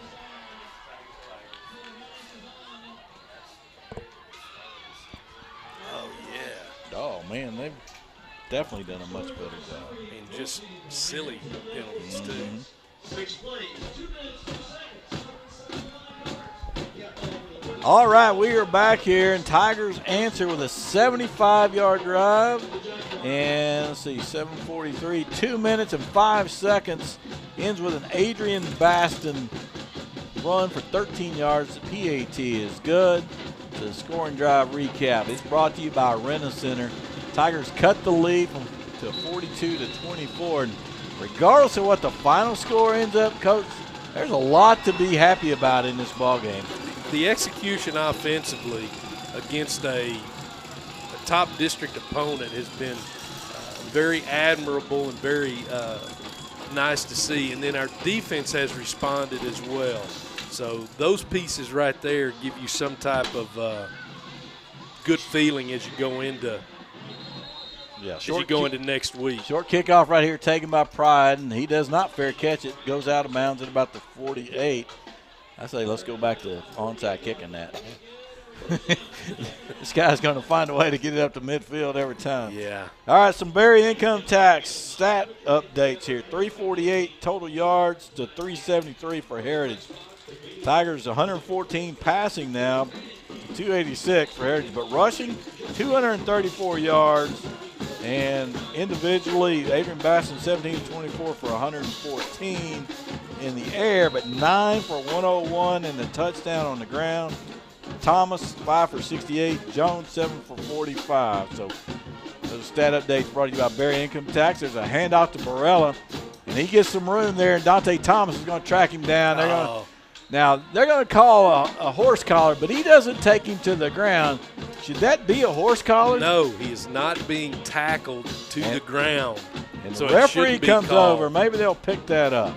And they were in that triangle, that diamond formation that we called it before. We had back on each side of the quarterback, and then you, what I term dot the I with Personal the foul, face mask, defense. Face mask. 15-yard penalty from the end of the run, automatic first down. He's just grabbing anything he can get a hold of. Yeah, we better get our binoculars on our old man eyes because we sure didn't see that. Yeah, that's way on the other side of the field. But they ran that play as a lead. They took the back that's behind the quarterback and the back to the right side as lead blockers, handed to the back on the left side as he's going right. It's like a power play. As they're going to do it. Underneath route there, thrown out in a flat, caught, going to get up and make a move and get a first down. So just like that, here comes Heritage. They don't take long to answer offensively. Well, when we were off the air, we're talking about there's only been 5 penalties by the Tigers, and then we end up getting a penalty that one of the bigger penalties with a 15-yarder, and that gets them down there that much quicker. Here we go. It's 2-by-2 receivers. Running back gets to the right of the quarterback, going to hand it off. He gets through the hole. Pretty good gain. He breaks a tackle. He's going to go down inside the 5. And, again, one of our linebackers, I think it was Kelly there, just hit him straight up, but he does not go down. And they get down to the 3, so they'll have first and goal there. Got to move our feet, got to keep our feet moving, our feet dive because we think we're going to make contact and we're both going to fall together. You got to keep your feet moving and keep driving in order to make sure that you maintain contact and then stop the momentum there. 6:30 to go and counting. First down and goal. They're going to keep it here from Brown. He's going to get into the touchdown as he will score there. And just a nice little play there as everybody goes with the running back, and he makes a good read. Yeah, he makes a nice he rides the back in there very, very well. We collapse, and he pulls it out and just kind of jogs in, really. Quick answer here for Heritage. They score in about a minute and 12 seconds. On 5 plays, go 52 yards. Scoring drive recap by Renner Brown with a score, and here's the extra points. Tigers jump off sides again. Did he make that? And he did. It's a line drive, but it went through the upright, so they'll decline that and take a 49-24 lead, 6:21 to go. But, okay, we're not going to stop them that much. We're not going to get enough scores to win this game, but if your offense goes down and scores another one, man, moral victories I'll take right now. That's what you're trying to build, and you're showing some character by answering. And there's a lot that has probably gone on this week. One of the points of emphasis in the coach's show, Coach talked about it, you asked him about it, and this was a week off for the district itself, so it's a totally different preparation week, and there are a lot of things that probably went on that we don't know about because we just show up to the game and expect things to happen. Well, this whole week's been different, and for them to come out, or for our guys to come out and play against the district leader and really the favorite to be the district champ and deal with everything that's happened this week, because if you listen to the coach's show, you can read between the lines, but to be able to execute and do what we've done, I mean, everybody's thought the worst of what was going on, so I feel like our guys have responded. There's a big kick going to go in the end zone, so Tigers will take it 25. I think all you got to do is who's on the field and who's not. People that are normally on the field at the beginning of the game that aren't. Yep. That tells you some things that went on. So here we go. Tigers will have a chance now with 6:21 to go. They'll get the ball at the 25. Said that's had a great drive last time. Adrian Baston continues to make big plays. You've seen Braylon Brandon make big catches. Dante Thomas looking good in those draws. Jet Jones getting to see him run the ball. And so everybody's had a hand in some of this. Weston Hollingsworth with a couple of catches. It's good to see these guys getting involved. And like I said, we're talking about getting the answering out there and not quitting and battling away. That's what I want to see out of my guys right now. Absolutely.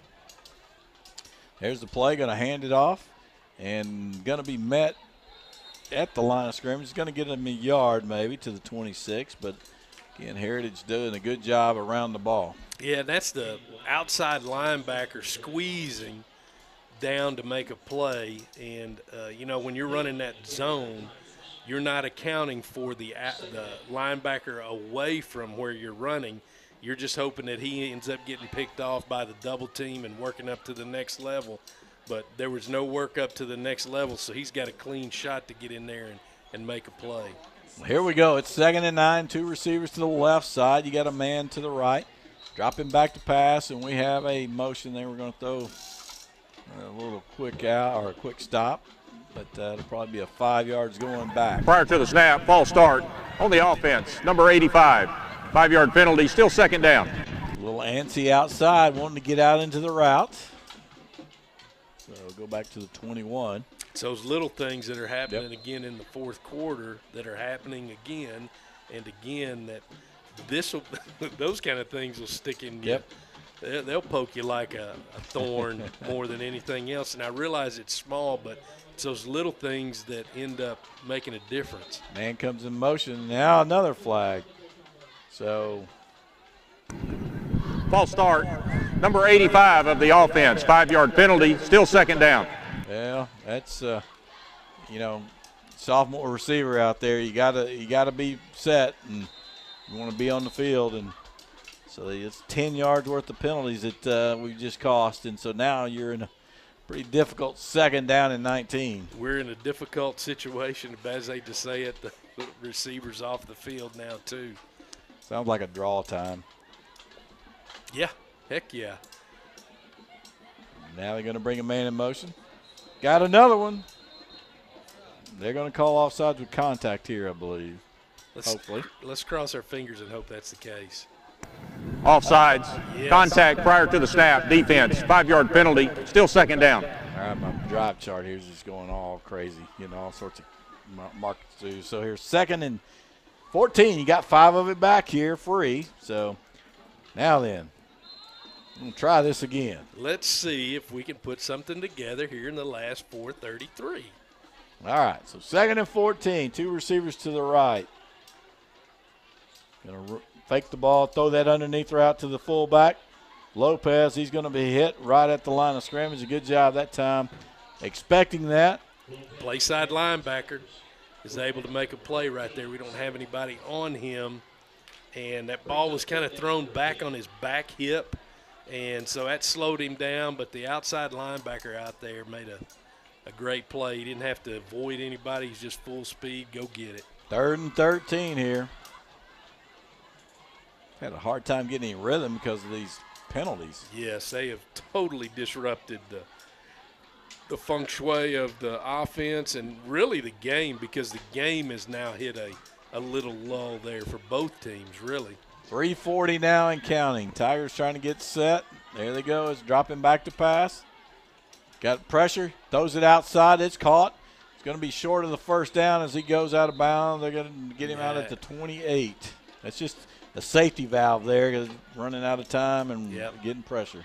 I'd like the fact that we had a guy on the post early and just maybe even taking a chance of throwing it up and see if we could run up underneath it, but you didn't have the time to do that, so you take what you can get. Briones is going to punt it this time on 4th down and 7. Tigers just elect to punt it away. 2, 3, 4, 5, 6, 7, 8, 9, 10, 11. Okay, good. Okay, good job, special teams coordinator. Yeah. All right, here's the 4th down on the punt. Man, they're coming. It's going to get blocked. He just took it off his foot. That's going to be a touchdown. He just took that one off his foot there. A great job is at 12. Come in. Great, a lot of pressure. That's John Olasanya comes in and takes it off Briones' foot. We didn't have a chance. We had one, the up back blocking, and we had too many people back there. 1, 2, 3, 4, 5 guys were back there on that particular play. So Briones didn't have a chance. Well, that's a little disappointing. 55-24 now. Just sit back and go for it. That's what's going to happen. Yeah. That they're going to send a full-out punt block at 49-24 with a couple of minutes left. Offsides on the defense. That penalty is declined. Extra point is good. Imagine that. We were offsides on the extra point. Yeah. I think that's perfect now. 7 for 7 or 9 for 8 for 8. And they haven't changed the way they get set on the extra point. They do the Dallas Cowboy kind of set, but they don't do it and stand up. They just do it quick. Put their hand down real quick, trying to help draw somebody offside. And, down the road with this particular team, if they're able to advance in the playoffs, they're hoping that'll ever need a 2-point conversion. Yep, play to their advantage, Well, Tigers will get the ball now with 2:46 to go here in the fourth quarter. Again, this is going to look in the paper like it was just a non-competitive blowout, but man, this was a one-score game, right? Or 11-point game. At one point in time, it was an 11-point game, and you felt pretty good about the way we were executing offensively. You felt good about where our defense stood, for the most part. But it's hard to slow down a team that is so skilled, so they execute so well, and they're so in sync with each other. Yeah, they got a lot of football IQ over there. All right, ball's going to be taken at the 6. Going to come up 15-20. Try to get through here. Gets outside. A little bit of a room, but going to do a good job of closing it down at the 21. And that was, who's that returning? Keelan Haynes. There you go, number 20. Good job there, Keelan. And Keelan was just trying to find a place. Yeah, baby. As the coverage came in closer, we had bodies on bodies in certain areas, but, all it takes is one or two, white jerseys coming at you to change your course very quickly. And Keelan took it and then went to the wide side of the field and was able to get another 10 yards after running about 30 to get that 10. All right, so the Tigers will take over at their 21. It'll be first down. It's at 2:38 to go in the game. Going to hand it off inside. Got a little room up to the 25, maybe the 26 they're going to give them. Nice little counter play. Well, I take it back. It won't be a counter because we're blocking the end right there. KJ Armstrong. It's a nice little play by KJ, following the guard tackle up in the hole, running a type of a power there and just getting on that hip and making some yardage right there. 2nd and 5 now. Time is rolling. Tigers not in any hurry here. Just the key here is execute. Gonna hand it off to KJ, give him some action. Gonna try to run a sweep left, and it is blown up. Number 42 for Heritage, Maxim Newton out there, and he does a good job as that defensive end spot, not giving anything to get to. So. Yeah, we didn't do a very good job of reaching the end. Well, we didn't do a good job of reaching the end. Not a very good job. We just didn't do the job. Didn't do a job at all, right? Yeah, didn't do a job at all right there. And KJ's trying to stay on that hip, and, it didn't pay off for us there. 3rd down now, 9. Down to 1:20. Hit that draw again.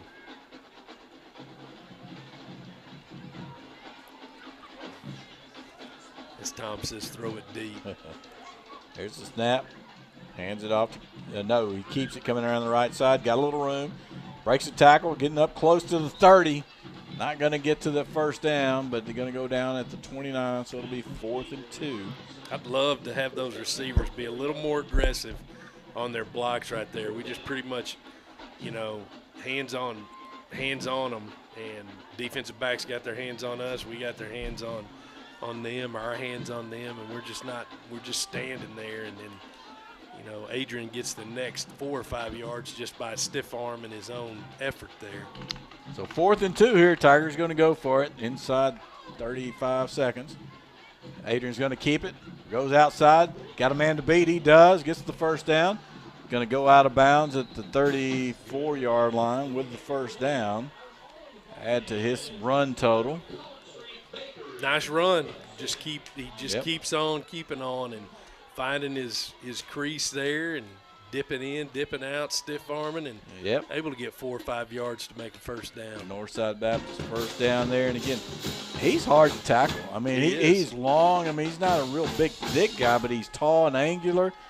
Hard for people to get a hold of him sometimes. He uses his arms well. Yeah. And that's going to do it as the clock runs out. Tigers going to lose 56-24, but I think you got to feel a little better about a lot of the things that happened in this game. And again, when you're in the building process, that's what you look for, those things, and your team responded against the class of the district right now. So. Yeah, and you are, and I like what Coach is trying to get accomplished here, and there's a lot to it. It's more than just showing up on Friday night and playing football. It's about everything you do, starting now until next Friday. It's about everything that you do and things that you're, as a coaching staff, you're trying to instill in those kids. So they've got to respond. Well, he's working hard to teach these guys, but we got a senior walking off who's supposed to be a leader on this team. And he's walking off, didn't shake hands, not going to stay, walking toward the field house. And I know Coach will address it, but that is not what you're about. And that's what, until you can get your guys doing the things they're supposed to do, it's going to be hard to overcome. Yeah, that's a battle that you don't need to have to be dealing with, for sure. Just to make sure that, you're teaching them everything that you want and everything you believe in, and everything that you will make things fall your way and you can be successful. Well, final stats here real quick as the teams gather at midfield for a prayer. Most of the team anyway. Total offense for Heritage, 410. Tigers, 369 yards total offense. Not that much different. 297 passing. That's the way they did it. 121 for the Tigers, 113 rushing for them, 248 rushing for the Tigers as they have a really good night on the ground. And Tigers end up with 8 penalties for 54 yards, so not a lot of big penalties, maybe the 115-yarder. 9 for 70 on Heritage. So you win the penalty battle. You're even in the turnover battle. 21 first downs to 19 first downs. Obviously, they had a lot of big plays. Brown 17-20 for 21. 285 yards and 2 touchdowns. Big night for him. Baston completed a lot of passes. 19 of 26 for 121 with 2 touchdowns. Rushing the ball, Adrian 11 carries, 113 yards. Again, big night. Dante Thomas 5 for 68. Jet Jones 7 for 45. KJ with 5 for 21. So saw a lot of that in your best receiver tonight. Braylon Brandon continues to do what he's done. 8 for 75 for 94 yards and a touchdown. So some of the stats, those are all brought to you by Barry Income Tax. And Chuck left us. So, and let's see here. And those stats are brought to you by Tom the Legend Childs. Yes, getting the job done. Of course, I know Mike Mumford will probably say something about the fact that we've got all this stuff on your phone and you can just plug in numbers and it automatically updates and stuff, and he's doing it longhand and, with and he's probably still doing it that way for Navarro. I bet he is. And he's probably as fast as you entering it into a program and it doing its own work. Well, let's give you some scoring updates. These are all brought to you by Petty Insurance, and Everman beats – that's last week. Never mind. That's not last week. Let's go here. Get these updated. This thing this is not as good as it used to be. Let me look on my phone as well. Anyway, we'll catch that in a minute. Again, Tigers, again, Adrian Baston with a good night at quarterback. Again, Tiger offense, I thought the game plan was good. They had a lot of good scheme stuff working there, and it really paid dividends, I think, for the Tigers on an offensive basis here tonight. I got the scores now. Everman 33-14 over Summit. Man, those guys are next week, so that's good news, right? Yeah. I don't know what happened. You know, now it shows Seguin and Ennis are 6-3, so that's. And I've got Ennis 45, Seguin 20. There we go. 48 seconds left. Boy, what a second half for Ennis, because they were losing it in the first half. And Burleson comes back and puts it on Joshua 37-16. There's still some time left there. So. And I got that as well. Is that what your score is? That's exactly what it all was. Right, so, yep. Anyway, those are all brought to you by Petty Insurance. And let's talk about some superlatives, I guess, for the night's game. The Mickey's, Exxon, and Wendy's Offensive Player of the Game. What you got? It's hard not to put Adrian in that spot. It's really, and it's the quarterback always gets the ball. He's always touching the ball, whether he's going to throw it, hand it off, or keep it himself. So he's got three options there to do some things, and he did all three of them well today. Yeah, he made big plays, whether they were called or broken in the run game. And then, as I said, his completion percentage was excellent, and the big touchdown pass. So yeah. those are good things. I'm good with that one. And I'll say the offensive play of the game. How about the touchdown pass? That was fun, huh? Yeah, I think so. Yeah. I'd go with that. You bet. The defensive player of the game, it's brought to you by the office of Michael J. Crawford. What you got there? Well, that we did, it's hard to, as you see a score and they score 56 points, it's hard to be able to say, yeah, this guy really played well, or, it was really done well up front. You got spots here and there where somebody's making a play. We didn't sack the quarterback a whole lot. How about we do it this way? The defensive play of the game instead of the defensive play of the defensive play of the game was the fumble recovery. How about that? I think so, yeah. Okay. Yeah. All right. Yep. And that rallies the fact that we made them punt the ball. Well, no, I take it back. Let me take that back because that was a fake punt. Oh, my goodness. Here, the Precision Auto Glass big hit of the game is Joe Morales, another field goal. My guy, man, he makes another field goal, and he's perfect on the season and extra points. So he's 5 of 6 field goal and perfect on the extra points. How about that? I think that's great. I think Rusty is the Joe Morales fan club man. chairman. And I'm just glad we can send a guy out to kick a field goal and feel pretty confident in what he's doing. Yes, I agree. I totally agree. So, again, the score's going to look not great at 56-24, but it is – there was a lot of positives. You go down 14-0 right off the bat. You're able to get down and make a big play and get the field goal, but then you give up another touchdown at 21-3. Well, you hold them at 28 for quite a while. And you get it to 28-17. You give up a couple touchdowns, but then you come right back and score again and move the ball. So the Tigers, again, you look at the offensive stats, they're not that different. They're just flip running and passing. Yep. So, again, that's a good team over there, and, they're going to win a lot of ball games. They've already won a lot of ball games. And they are. And, like we talked about before, you see who's responding during a week that's a little different for preparation. And, that's tough. And it's tough on a coaching staff, like Coach Sardinia said, as much time and effort as they put into the job that they really love. They love what they do, or they wouldn't be doing it, because these guys will work 90-plus hours a week. And, it's not always reciprocated with the dedication and the things that they have as far as expectations go. But,